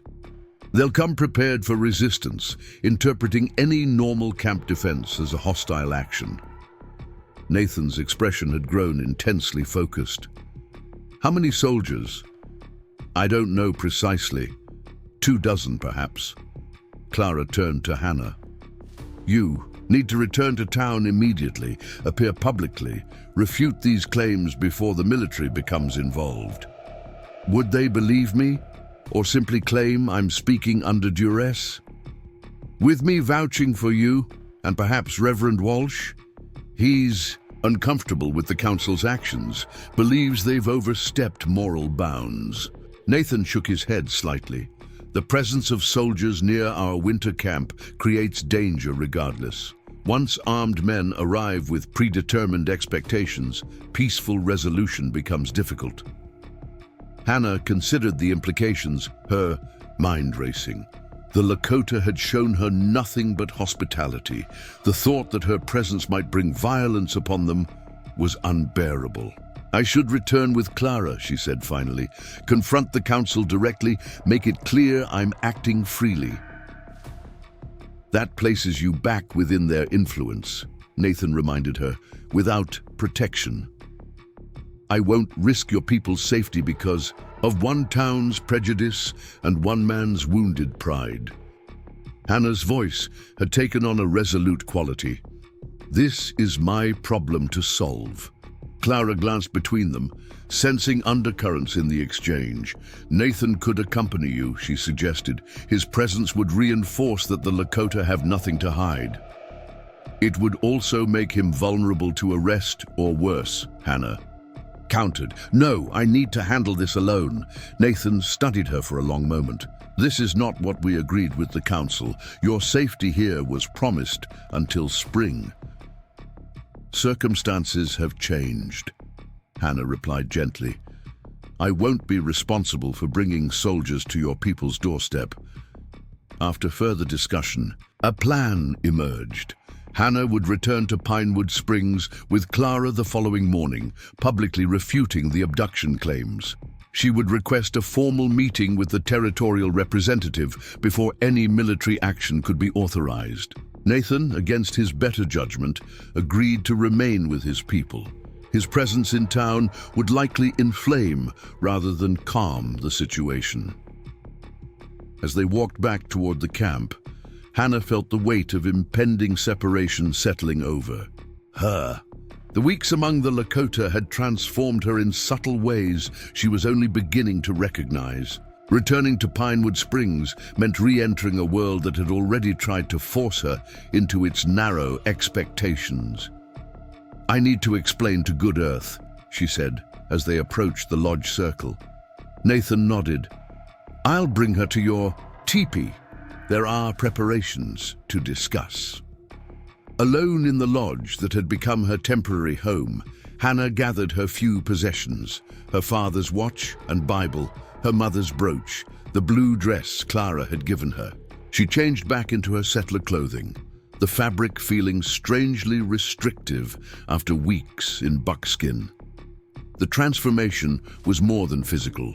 It represented stepping back into a role she had begun to shed.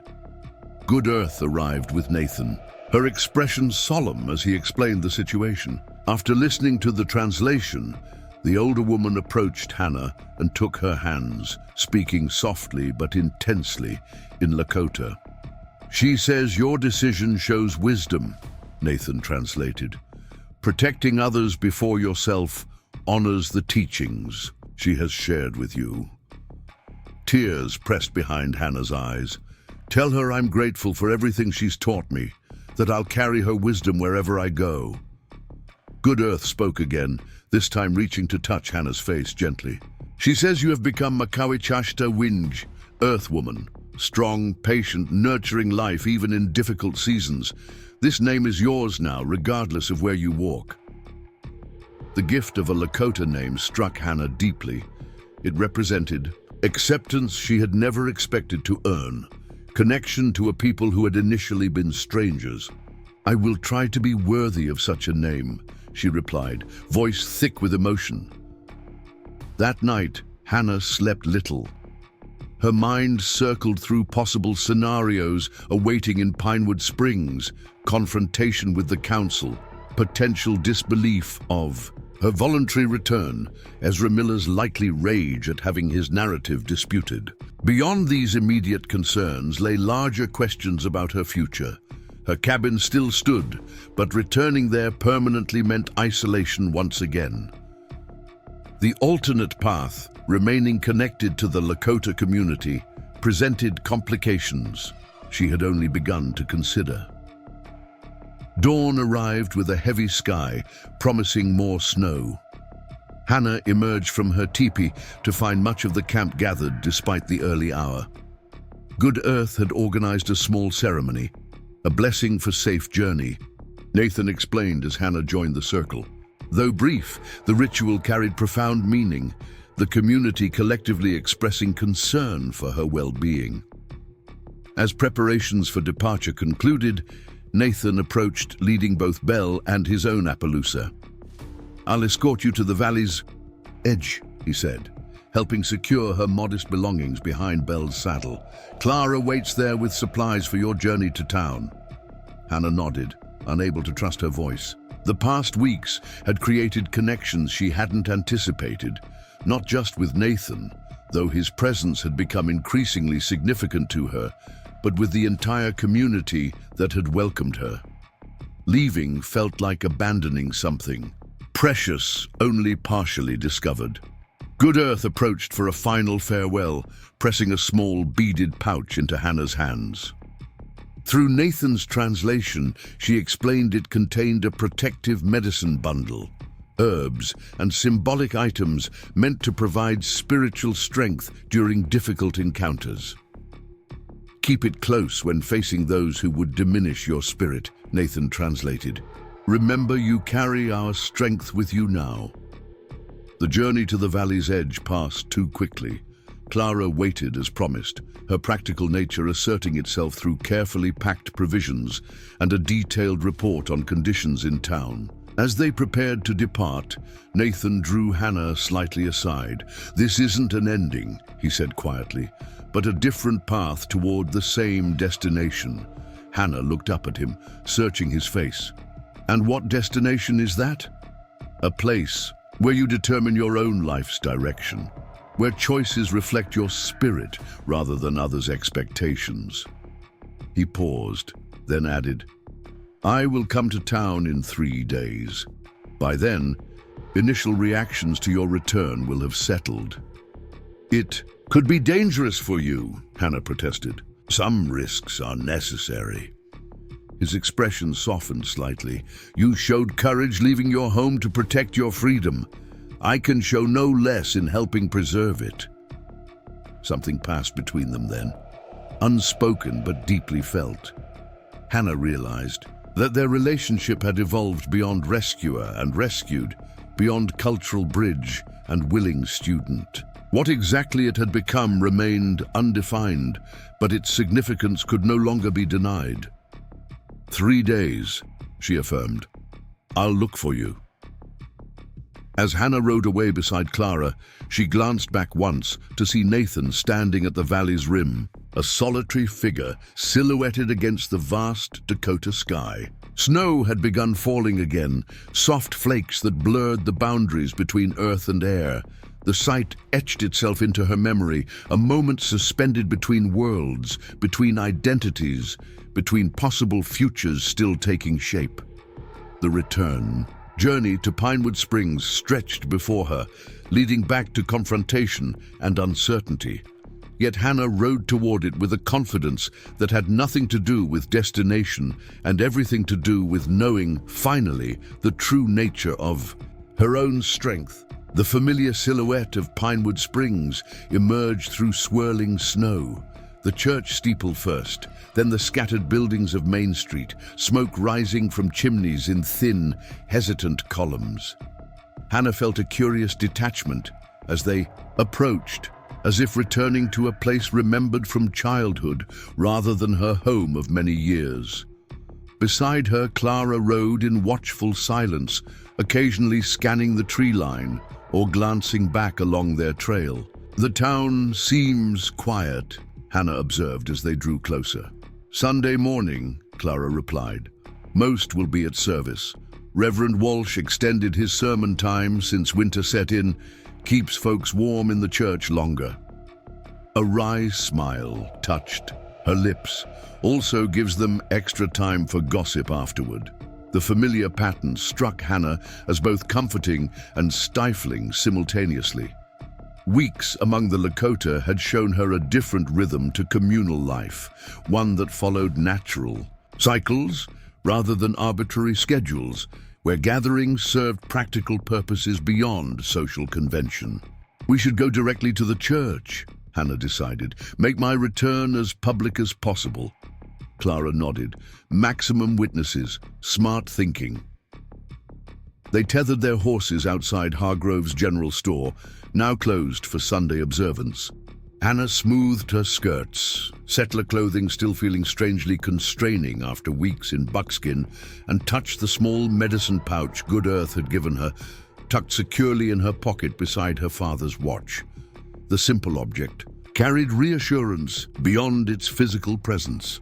As they approached the white-clapboard church, hymn singing drifted through its walls. The familiar melody of "Abide with Me" carried on the cold air. Voices joined in the kind of harmony that comes from years of collective practice. Hannah paused at the bottom of the steps, steeling herself. "Ready?"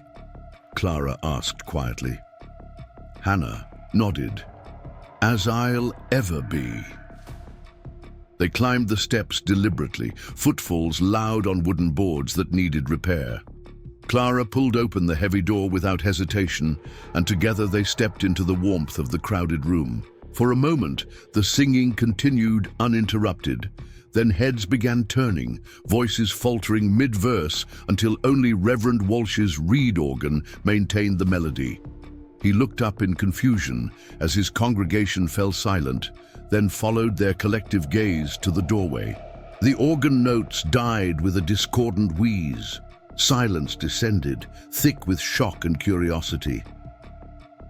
"Miss Cooper?" Reverend Walsh recovered first, rising from the instrument bench. "This is unexpected." Hannah stepped forward, conscious of every eye upon her. "I apologize for the interruption, Reverend, but given the circumstances, immediacy seemed necessary."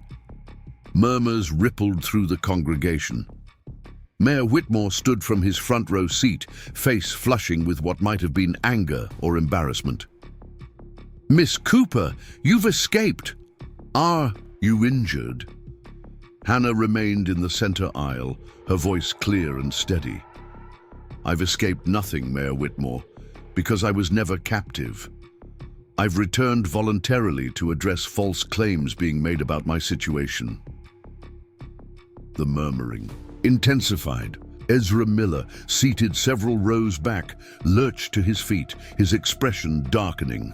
"They sent you to say that," he accused, words slightly slurred despite the morning hour. "They're threatening you." "No one threatens me, Mr. Miller," Hannah replied evenly. "I lived peacefully as a guest among the Lakota, learning their ways while they showed me kindness your council denied me." "Kindness," Ezra spat the word. "They took you against your will, forced you into heathen ways." "That's quite enough, Ezra," Reverend Walsh interjected with unusual firmness. "Miss Cooper appears unharmed and speaks of her own accord." "Mayor," Whitmore adjusted his collar, visibly calculating his response. "Perhaps we should continue this discussion privately after the service.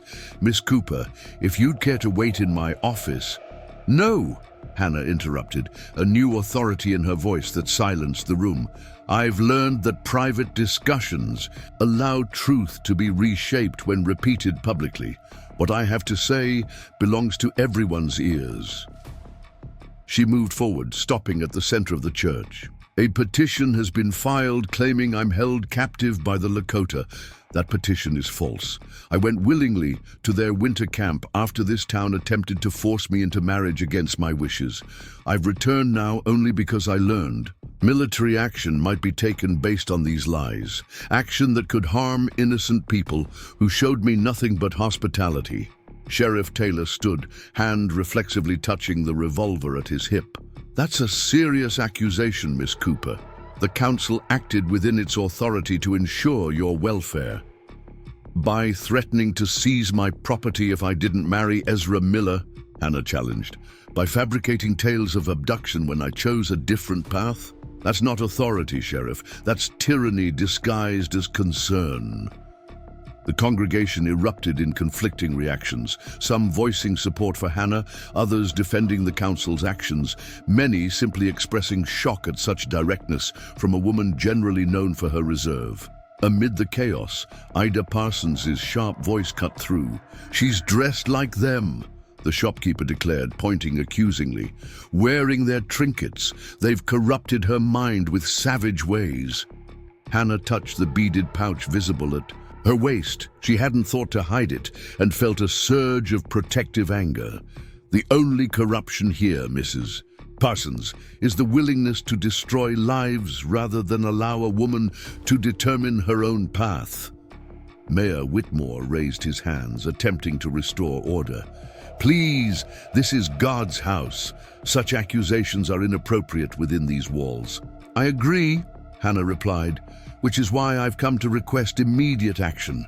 The petition must be withdrawn before military forces are dispatched. I will personally meet with any territorial representative to confirm my status and prevent needless conflict." Reverend Walsh stepped down from the pulpit, his usual hesitancy replaced by clear purpose. "Miss Cooper speaks reasonably. If she was indeed held against her will, she would hardly ride voluntarily into town, advocating for those responsible. "She's been bewitched," Ezra interjected, pushing forward through the crowd. "Indian magic and manipulation. Can't you see it? Look at her." Hannah met his gaze directly. "The only manipulation here is yours, Mr. Miller. Your wounded pride has manufactured a crisis that could cost lives, Lakota and military alike." Before Ezra could respond, the church door opened again. Sheriff Taylor's deputy, a young man named Frederick, hurried in, his expression urgent. "Sheriff, Mayor Whitmore, Lieutenant Chambers and a detachment from Fort Thompson have arrived. They're at the town hall now, requesting immediate briefing on the Indian situation." A cold dread settled in Hannah's stomach. The military had moved faster than anticipated, perhaps already positioned nearby on other business. The confrontation she had hoped to prevent was unfolding despite her efforts. "We need to go there immediately," she said, turning toward the door. Mayor Whitmore stepped into her path. "Now hold on, Miss Cooper. This is an official military matter that the council will address appropriately." "A military matter based on lies," Clara interjected, speaking for the first time since they'd entered. "Lies that Hannah has just publicly refuted. Would you continue them to armed men prepared for conflict?" The Reverend moved to stand beside Hannah. "I believe we should all proceed to town hall. Miss Cooper's testimony is essential to any accurate assessment of the situation." Faced with the Reverend's moral authority and the congregation's watchful presence, Mayor Whitmore reluctantly agreed. The church emptied in a rush, Sunday worship forgotten in the excitement of unfolding drama. Hannah and Clara moved quickly toward Town Hall, flanked by Reverend Walsh and followed by a growing procession of townsfolk eager to witness the confrontation. The military detachment had established temporary command in Pinewood Springs' modest town hall. When Hannah entered, she found Lieutenant Chambers, a young officer with a neatly trimmed mustache and rigid posture, reviewing maps with Sheriff Taylor and two council members. Soldiers stood at attention near the walls, their blue uniforms stark against the wooden paneling. "Lieutenant Chambers," the sheriff began, awkward tension evident in his posture. "This is Miss Hannah Cooper, the woman mentioned in our petition." The lieutenant looked up sharply, surprise registering briefly before his professional demeanor reasserted itself. "Miss Cooper, this is unexpected. We were led to believe you were being held by hostiles." "I was never hostage, Lieutenant," Hannah stated clearly. "The petition filed with territorial authorities contains false information. I've been living voluntarily with the Lakota community beyond Cedar Ridge and have returned specifically to prevent military action based on these misrepresentations." Confusion crossed the young officer's face. He glanced toward Mayor Whitmore, who had entered behind Hannah. "Mayor, your petition explicitly stated Miss Cooper was taken against her will following an altercation with Lakota warriors." The mayor cleared his throat uncomfortably, aware of the crowded room and many witnesses. "There appears to have been a misunderstanding of the situation, perhaps based on incomplete information." "Deliberate misinformation," Hannah corrected firmly. "I left Pinewood Springs after being pressured to marry against my wishes, with Nathan Two Rivers serving as my escort at my request. No altercation occurred. No force was used. I've been treated with respect by the Lakota community throughout my stay." Lieutenant Chambers processed this, military training evident in his methodical assessment. "Yet the petition bears official, town signatures, including sworn statements from multiple witnesses claiming to have seen you taken forcibly." "False statements," Clara interjected from Hannah's side, "likely from men who weren't present but were willing to support Ezra Miller's wounded pride with convenient lies." The lieutenant's gaze sharpened. "Mr. Miller, is the primary witness cited in this document. "I'm currently stumbling drunk in the back of this very room," Clara noted loudly, causing heads to turn toward where Ezra leaned unsteadily against the rear wall, Silas Jenkins keeping him partially upright. A ripple of uncomfortable laughter spread through the gathered townspeople. Lieutenant Chambers' expression tightened as he reassessed the situation. Mayor Whitmore filing false reports to initiate military action is a serious offense. If Miss Cooper's account is accurate, this constitutes a significant breach of territorial law. Mayor Whitmore's face had gone pale. "Lieutenant, I assure you the council acted in good faith, based on information provided by concerned citizens. If that information proves inaccurate, we of course withdraw our petition immediately." "Convenient," Hannah observed, "now that your deception is exposed publicly." Lieutenant Chambers turned his attention back to Hannah. "Miss Cooper, would you be willing to provide a formal statement regarding these events for the territorial record?" "Gladly," Hannah replied. "I'll also request that the record show the Lakota winter camp poses no threat to settlers. They have remained peacefully within their traditional hunting grounds, honoring boundaries established by previous treaties." The lieutenant nodded, then addressed his sergeant. "Stand down the men. There will be no action against the Lakota camp." To Mayor Whitmore, he added more severely, "I'll be including a full report on this situation to the territorial governor. Misuse of military resources has serious consequences, sir." As the immediate crisis dissipated, the crowd began to disperse. Hannah felt a wave of relief wash over her. The primary danger had been averted. Yet she remained acutely aware that her return to Pinewood Springs had irrevocably altered her position within the community. She was no longer simply James Cooper's stubborn daughter resisting convention. She had publicly challenged the town's leadership and aligned herself with the Lakota. Reverend Walsh approached as Lieutenant Chambers began the formal process of documenting Hannah's statement. "That was bravely done," the Reverend said quietly. "I must apologize for my role in the council's earlier actions. I allowed concern for propriety to override considerations of justice." Hannah regarded him thoughtfully. "Your support today made a difference, Reverend. Perhaps there's hope for understanding between different worlds after all." "Perhaps," he agreed, though uncertainty lingered in his expression. "Though I confess I worry about your position now. The council won't forget this public challenge, nor will Ezra Miller," Clara added, joining them. "Men like him nurse grievances like precious pets." Hannah nodded, the reality of her situation coming into sharper focus. The immediate danger to the Lakota camp had been resolved, but her own future remained precarious. Her cabin stood empty on the outskirts of a town now likely to be openly hostile rather than merely disapproving. After providing her formal statement to Lieutenant Chambers, Hannah stepped outside into the winter afternoon. Snow had begun falling again, large flakes drifting lazily through still air. The town seemed muffled, both by the weather and the aftermath of morning's events. She stood on the town hall steps, momentarily uncertain of her next move. Clara joined her, practical as always. "You'll stay with me tonight," she stated rather than asked. "We can assess your options with clearer heads tomorrow." Hannah nodded gratefully. "My cabin has stood empty for weeks and can stand empty. Another night," Clara finished firmly. "You need rest and food before deciding anything."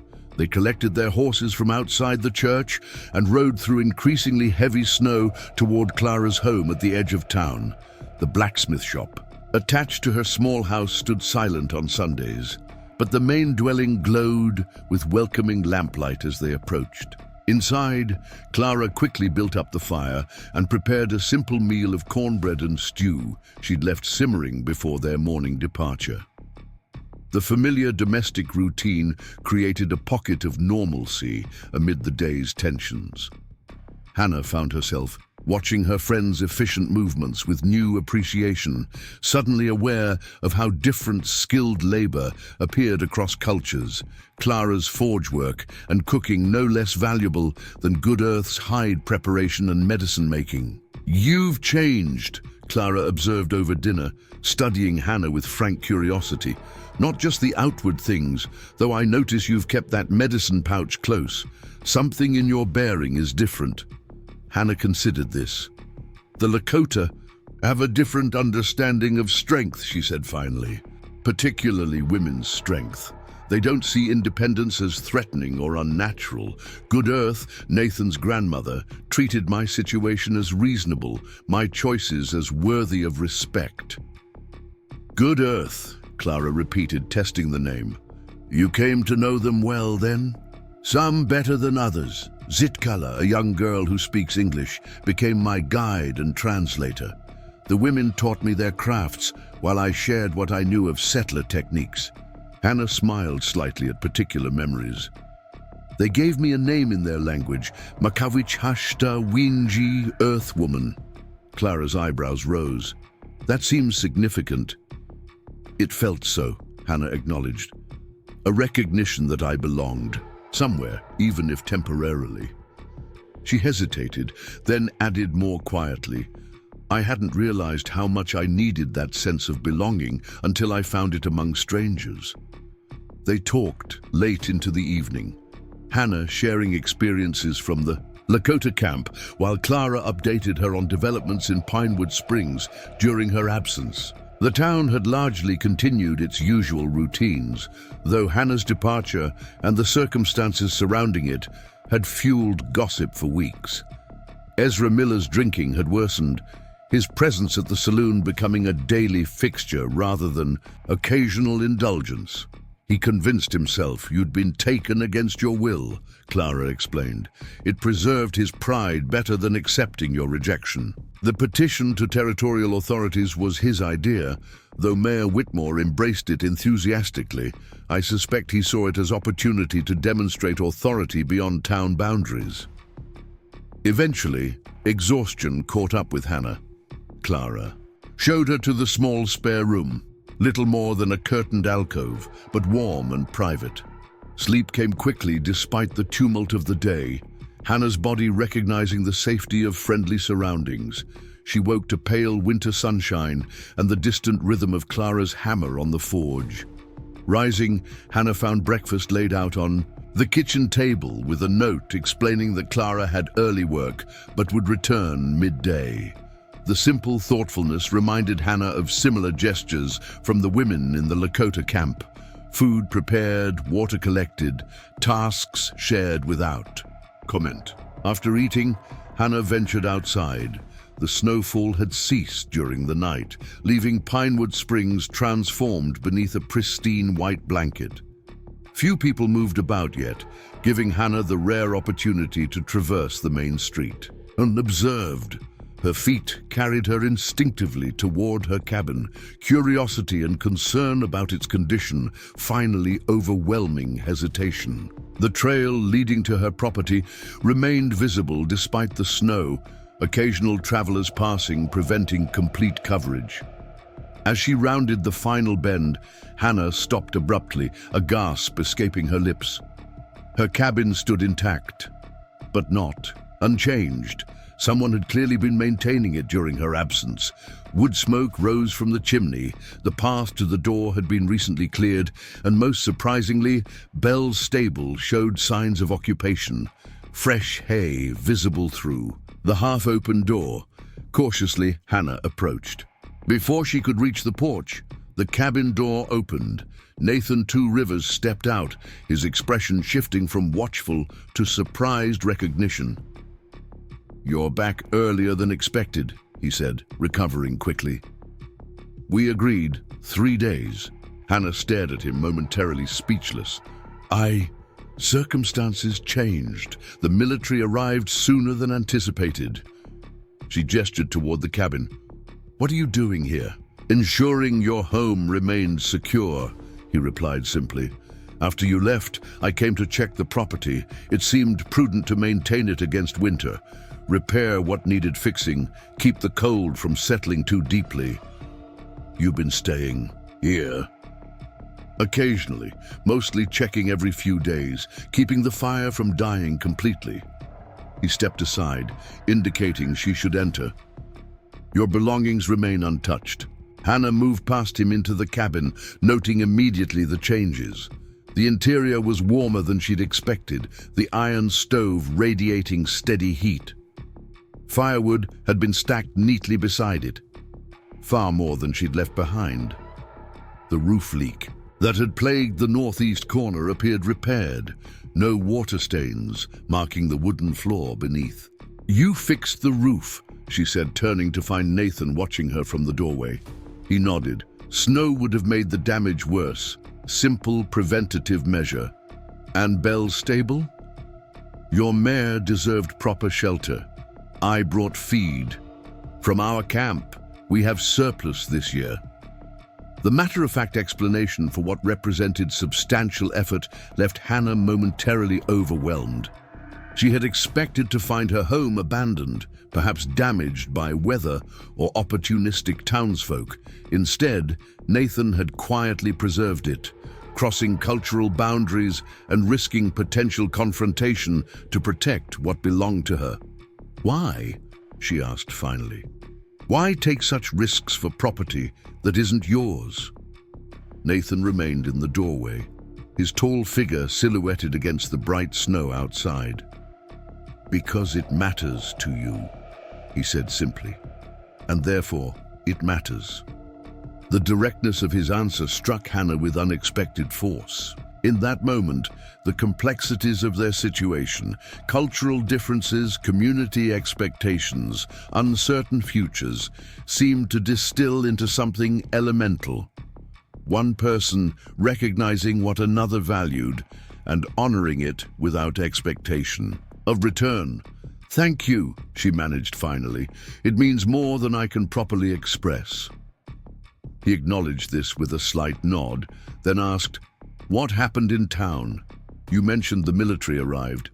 Hannah explained the confrontation at the church and subsequent meeting with Lieutenant Chambers, describing how the false petition had been publicly exposed and withdrawn. "The immediate danger to your people has passed," she concluded. "Though I suspect the town council's embarrassment will find outlets eventually."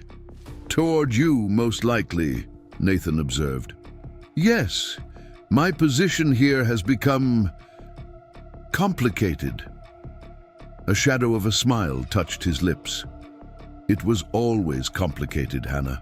Cooper, only now the complications are visible rather than hidden." She couldn't argue with that assessment. Moving to the table, recently wiped clean, she noticed, Hannah sat, suddenly needing to organize her thoughts. "I don't know what happens next," she admitted. "I can't return to the Lakota camp with military attention freshly directed there, yet remaining here after challenging the council publicly." "What do you want?" Nathan asked, finally entering fully and closing the door against the cold. "Beyond immediate safety or convenience, what future would you choose if all paths were equally open?" The question cut through Hannah's circling thoughts. What did she truly want? Not merely survival or acceptance, but a life that reflected her deepest values and desires. "Connection," she said finally, "to land that sustains, to work that matters, to people who see me clearly rather than through expectations. I want purpose beyond mere existence." Nathan leaned against the wall, considering her words. "Those wishes transcend the boundaries our separate worlds have constructed. They are human desires, not white or Lakota." "Yet our worlds remain divided," Hannah noted, "with people like me caught at the edges, belonging fully to neither." "Perhaps those edges are where new possibilities begin," Nathan suggested. "The place where different worlds touch and create something previously unimagined." The idea resonated with Hannah, not as abstract philosophy, but practical possibility. Her experiences in the Lakota camp had revealed alternatives to Pinewood, Springs' rigid structures. Nathan's presence in her cabin demonstrated bridges could be built between seemingly separate realms. Their conversation was interrupted by the sound of approaching horses. Nathan moved immediately to the window. His posture alert. 3 riders, he reported. Sheriff Taylor and 2 others, Mayor Whitmore and Ezra Miller. Hannah's moment of philosophical contemplation vanished, replaced by immediate concern. Ezra shouldn't be here. This can only mean trouble. Nathan stepped away from the window, his expression grim. I should leave. My presence will only inflame the situation. There's no time, Hannah countered, hearing the hoofbeats growing louder, and I won't have you skulking away as if you've done something wrong. We face this together. Surprise and something warmer flickered across Nathan's features at her words. Before he could respond, a sharp knock rattled the cabin door. Miss Cooper! Sheriff Taylor's voice carried clearly. We need to speak with you immediately. Hannah straightened her shoulders, touching the medicine pouch at her waist for reassurance. I'm here, Sheriff, she called, moving to open the door herself. The 3 men on her porch represented a spectrum of frontier authority. Sheriff Taylor with his badge and revolver, Mayor Whitmore in his Sunday suit now rumpled from extended wear, and Ezra Miller, whose bloodshot eyes suggested he'd continued drinking since the church confrontation.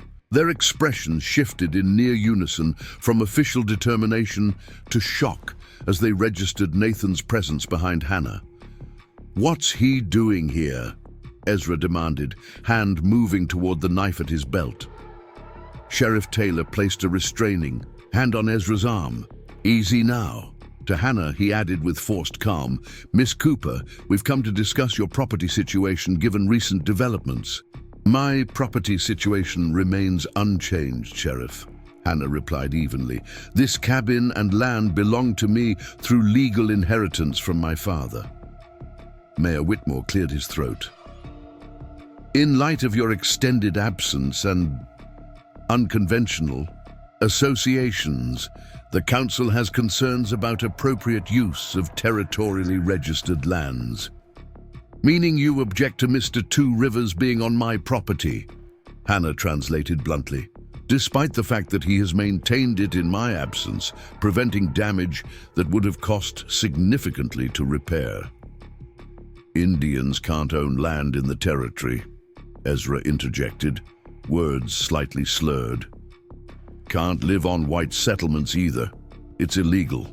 Mr. Two Rivers is my guest, Hannah stated firmly, as I was his people's guest during my stay in their camp. Hospitality knows no legal boundaries. Sheriff Taylor shifted uncomfortably. Miss Cooper, we're trying to prevent further complications. After this morning's situation with Lieutenant Chambers, tensions are high. Mr. Two Rivers' presence here could be misinterpreted by townsfolk. And what brings you specifically to my property today? Hannah pressed, since you couldn't have known Nathan would be here. Mayor Whitmore stepped forward, attempting to reassert authority. The council has drafted a resolution regarding lands whose owners demonstrate questionable allegiance to community standards. Given your public statements this morning, defending the Lakota above your own townspeople, I defended truth above convenient lies. Hannah interrupted, as any moral person should. Regardless, the mayor continued stiffly, the resolution allows for community supervision of properties whose owners have demonstrated potential sympathies contrary to settlement interests.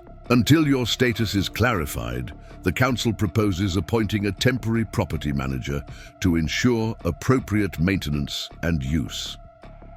Nathan stepped forward, his voice calm, but carrying undertones that commanded attention.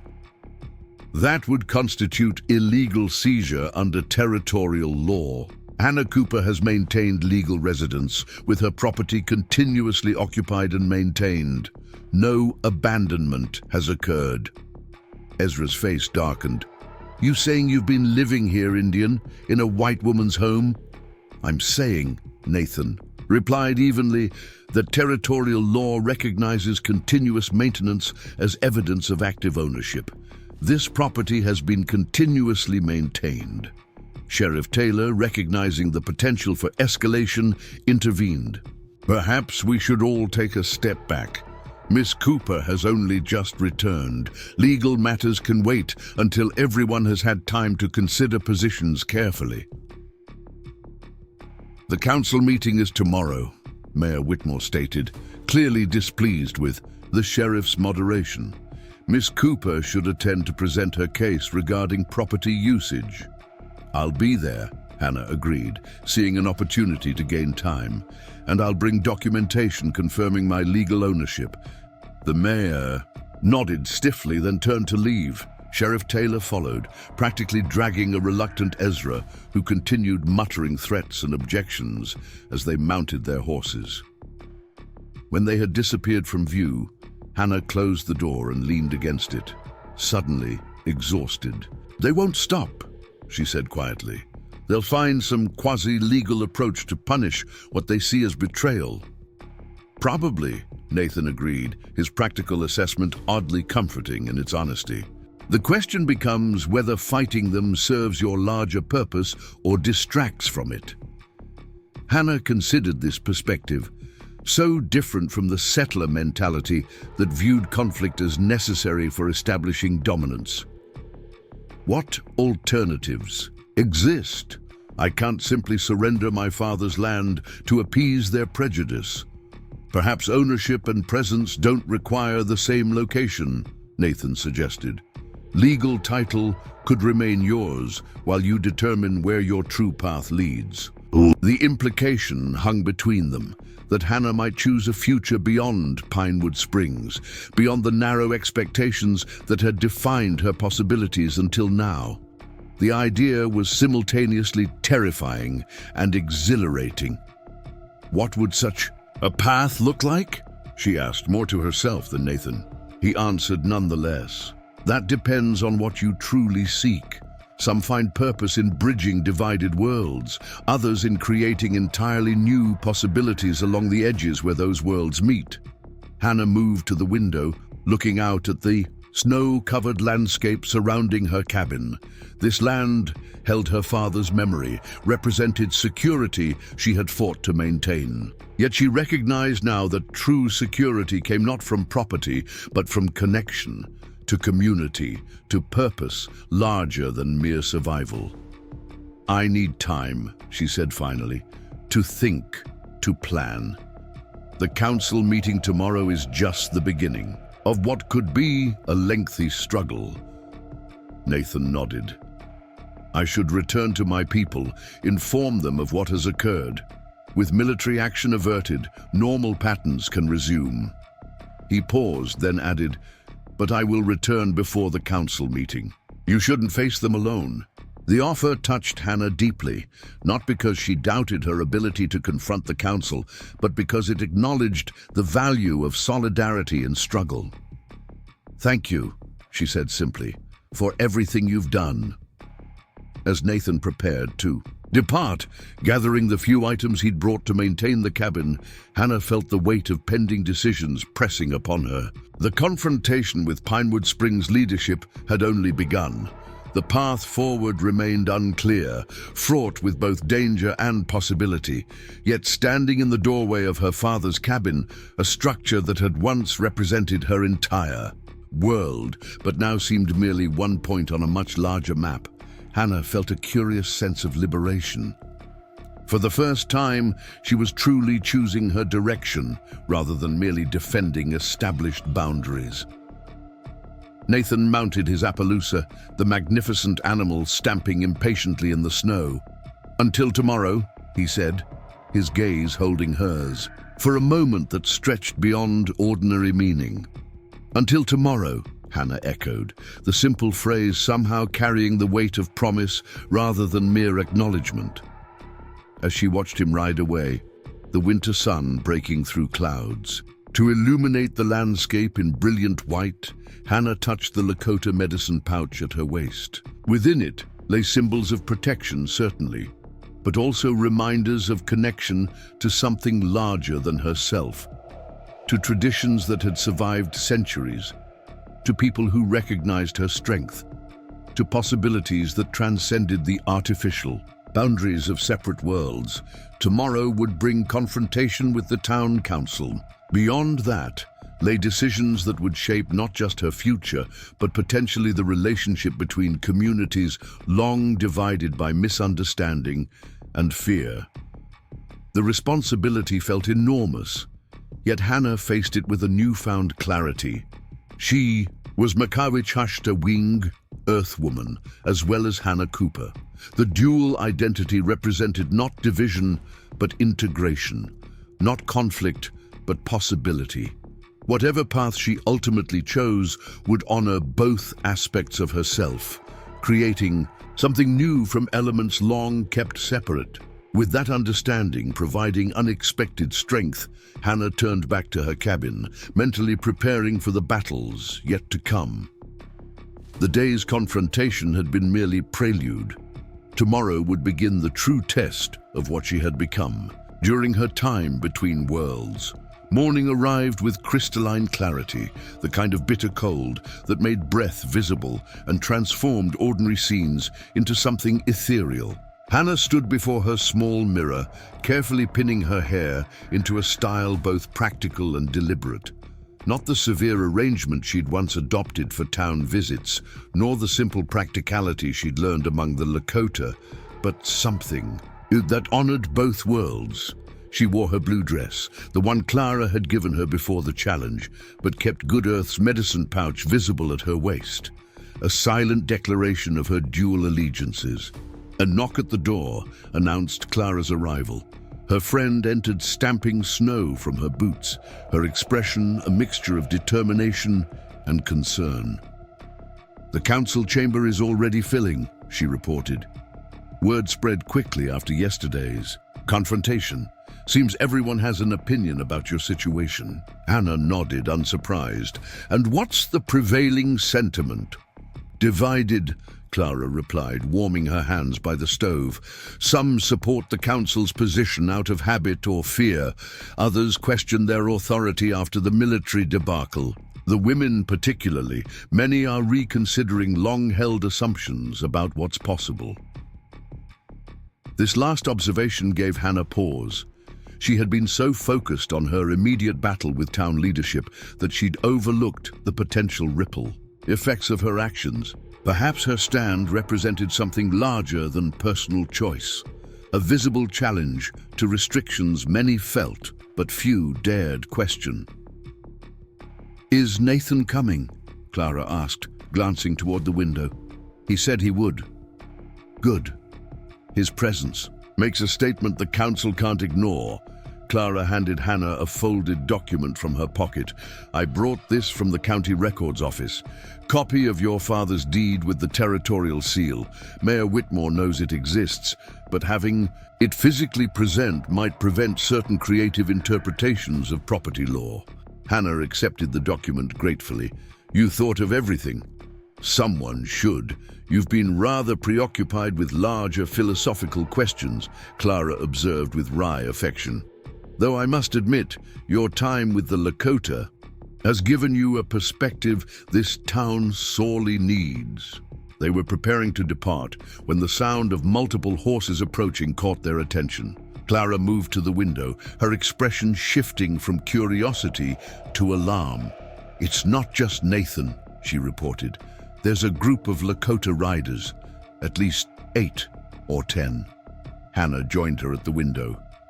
Sure enough, Nathan approached, leading a group of mounted Lakota, including Grey Wolf, wearing his impressive bear claw necklace, and several elders Hannah recognized from council meetings. Among them rode Good Earth, her silver hair visible beneath a fur-lined hood, her posture straight despite her years.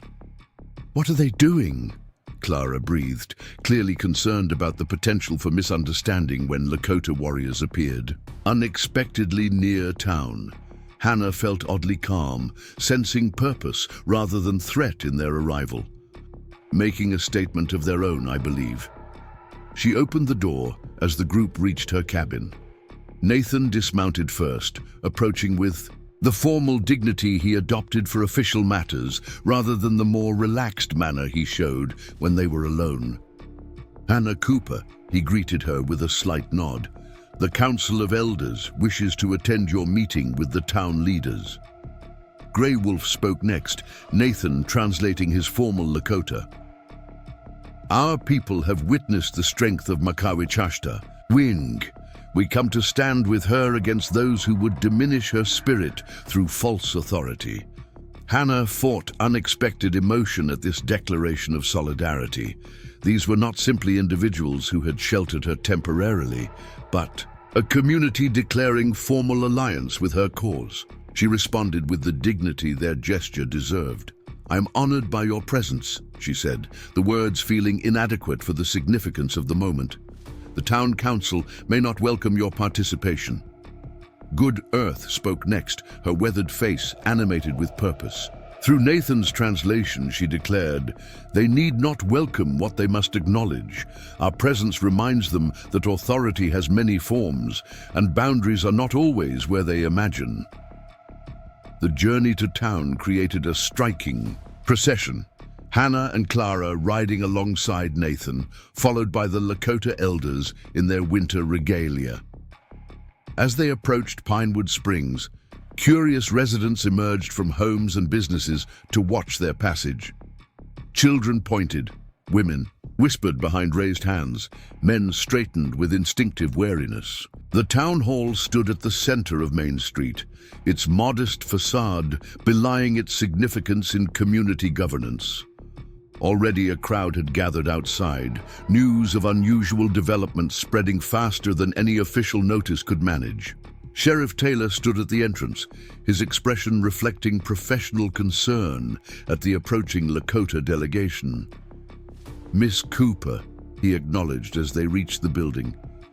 "This is unexpected. The Lakota Council wishes to observe the proceedings," Hannah explained calmly, "as witnesses to decisions that affect relations between our communities." The sheriff hesitated, clearly calculating potential consequences. "The town council meeting is open to residents of Pinewood Springs." Nathan stepped forward. "The territorial charter guarantees public access to governmental proceedings. There is no residency requirement for observers." The legal knowledge displayed by a man many townspeople considered uncivilized clearly surprised the sheriff. He recovered quickly, however. "Very well, but I'll ask that weapons remain outside as a matter of standard procedure." The Lakota elders, after Nathan translated this request, removed their ceremonial knives and handed them to younger members of their party who would remain with the horses. The gesture demonstrated both cooperation and dignity, acknowledging reasonable security concerns without surrendering authority. Inside, the council chamber had filled beyond capacity. Mayor Whitmore sat at the center of a long table flanked by council members, their expressions ranging from discomfort to outright hostility as the Lakota elders entered. Ezra Miller occupied a prominent seat near the front, his disheveled appearance suggesting another night of heavy drinking. Reverend Walsh stood near the side wall, his presence neither fully aligned with the council nor opposed to it. Hannah moved to the speaker's position, feeling the weight of every gaze, assessment, judgment, curiosity, and something new, possibility. The women of Pinewood Springs particularly watched with unprecedented attention, as if suddenly glimpsing alternatives to long-accepted limitations. Mayor Whitmore called the meeting to order, his gavel striking with excessive force. "First matter before the council concerns property maintenance requirements and community standards of occupation. Miss Cooper's case presents unusual circumstances, requiring council determination." Hannah stepped forward before he could continue framing the discussion to the council's advantage. "Mayor Whitmore, I've brought certified documentation confirming my legal ownership of the Cooper homestead." She placed Clara's document on the table. Territorial law is clear regarding inheritance rights, regardless of gender. My property. Rights are not subject to community approval. The mayor examined the deed with poorly concealed frustration. Legal ownership isn't at issue, Miss Cooper. The question concerns appropriate usage and community standards. Your extended absence, followed by association with non-territorial elements, raises legitimate concerns. My property has been continuously maintained, Hannah countered. No territorial statute requires personal approval of guests or visitors by community vote. Such requirements would constitute violation of basic property rights guaranteed under territorial charter. Murmurs spread through the chamber, many residents clearly surprised by Hannah's articulate legal understanding. Mayor Whitmore shifted uncomfortably, his expected advantage in procedural knowledge suddenly less secure. Ezra Miller lurched to his feet, interrupting the formal exchange. This ain't about legal papers, it's about loyalty. She's chosen Indians over her own kind, living among savages, dressing like them, bringing them into our town. Hannah faced him directly. The Lakota offered me hospitality when Pinewood Springs attempted to force me into unwanted marriage, Mr. Miller. They recognized my right to determine my own path when this council threatened to seize my property unless I submitted to your demands. Their actions embodied principles of liberty this territory supposedly values. Grey Wolf stepped forward then, his dignified presence commanding attention despite the language barrier. He spoke at length in Lakota, Nathan translating his words for the chamber. Chief Grey Wolf says the Lakota people have watched settlements grow across lands once free for all peoples. They have adapted to changing circumstances while maintaining their essential values. They seek neither conflict nor submission, but mutual respect between communities whose futures are inevitably connected. The chief's diplomatic statement, with its reasonable tone and forward-looking perspective, clearly surprised many residents who had expected hostile declarations. Reverend Walsh, particularly, seemed struck by the contrast between the stereotypes of savage Indians and the measured wisdom actually displayed. Mayor Whitmore attempted to regain control of the proceedings. While we appreciate Chief Grey Wolf's perspective, this remains a matter for Pinewood Springs governance. Does it? Hannah challenged. When your decisions affect relations between communities, when false reports to territorial authorities nearly provoked military action against peaceful neighbors? Such matters transcend town boundaries. She turned to address the gathered residents directly. The council presented a vision of isolation, separate communities with rigid boundaries.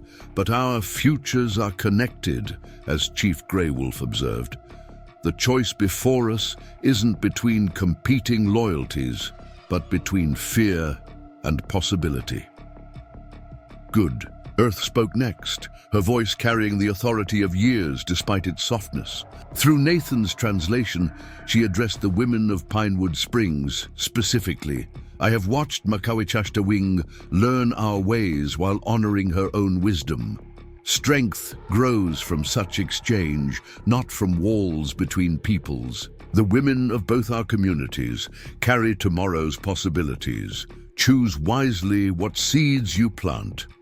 The simple eloquence of Good Earth's words created visible impact among the townswomen. Several nodded unconsciously, perhaps recognizing truths they had intuited but never heard expressed. Reverend Walsh surprised everyone by speaking next. Mayor Whitmore, council members, I believe we've approached this situation with undue rigidity. Miss Cooper's experiences offer opportunity for greater understanding between our communities. Proverbs teaches us that wisdom calls aloud in the street. She raises her voice in the public squares. Perhaps we should listen more carefully to the wisdom being offered today. The Reverend's unexpected support shifted the atmosphere in the chamber. Several council members exchanged uncertain glances, their unified opposition fragmenting. As alternate perspectives gained voice, Hannah sensed the pivotal moment and stepped forward once more. I propose a different approach. Rather than voting on restrictions or penalties, let us establish formal communication between our communities. Regular council meetings with Lakota representatives present, shared knowledge about territories, resources, and traditions.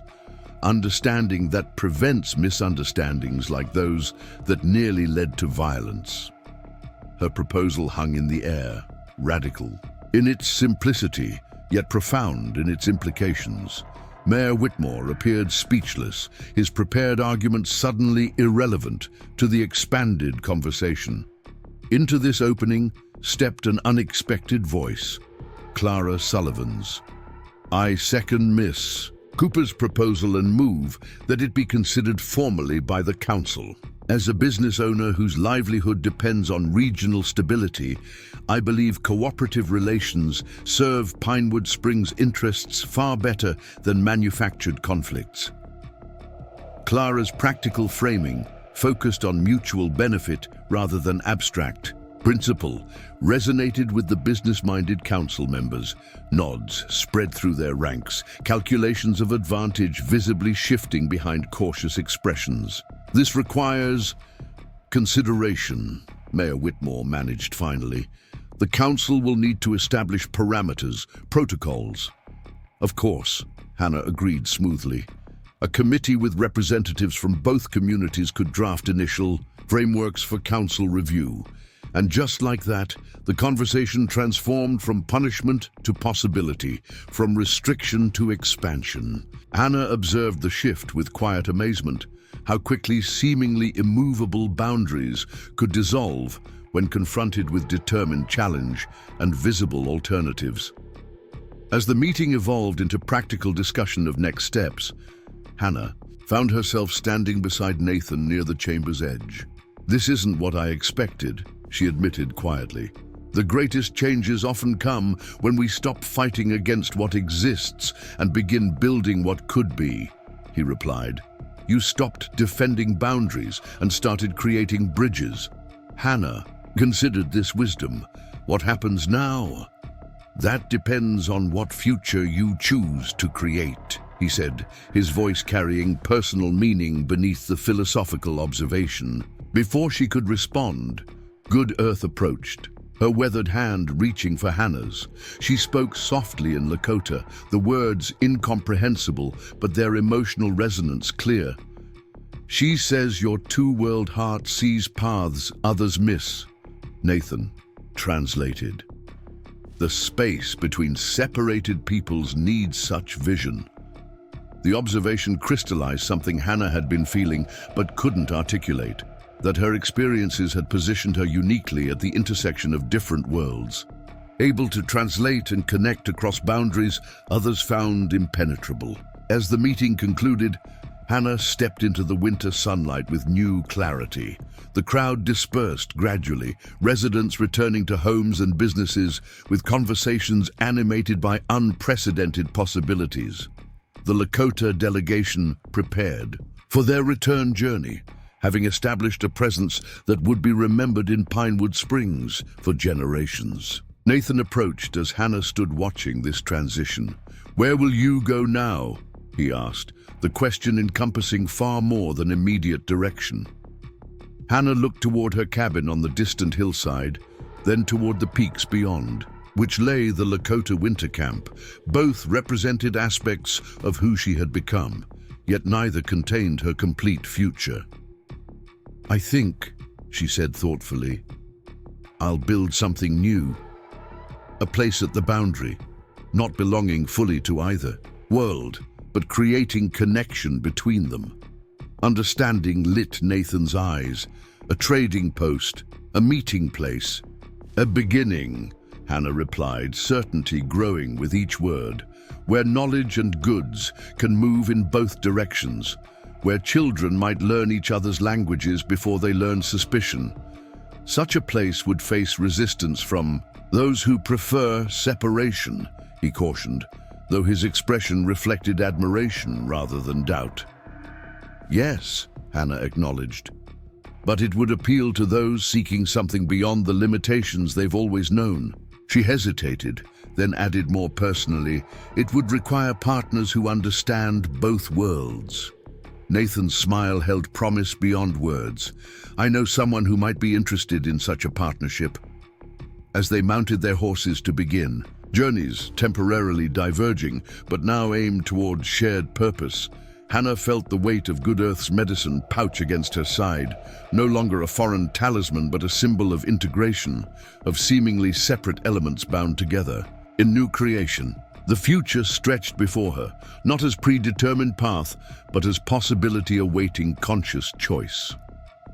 For the first time since her father's death, Hannah rode forward not merely surviving or resisting, but actively creating the world she wished to inhabit, one where boundaries served as meeting places rather than divisions, where strength came through connection rather than separation, where love might transcend the artificial limitations of prejudice and fear. And in that moment of possibility, riding between worlds with purpose in her heart, Hannah Cooper, Earth, woman, was truly free. Up next, you've got 2 more standout stories right on your screen. If this one hit the mark, you won't want to pass these up. Just click and check them out.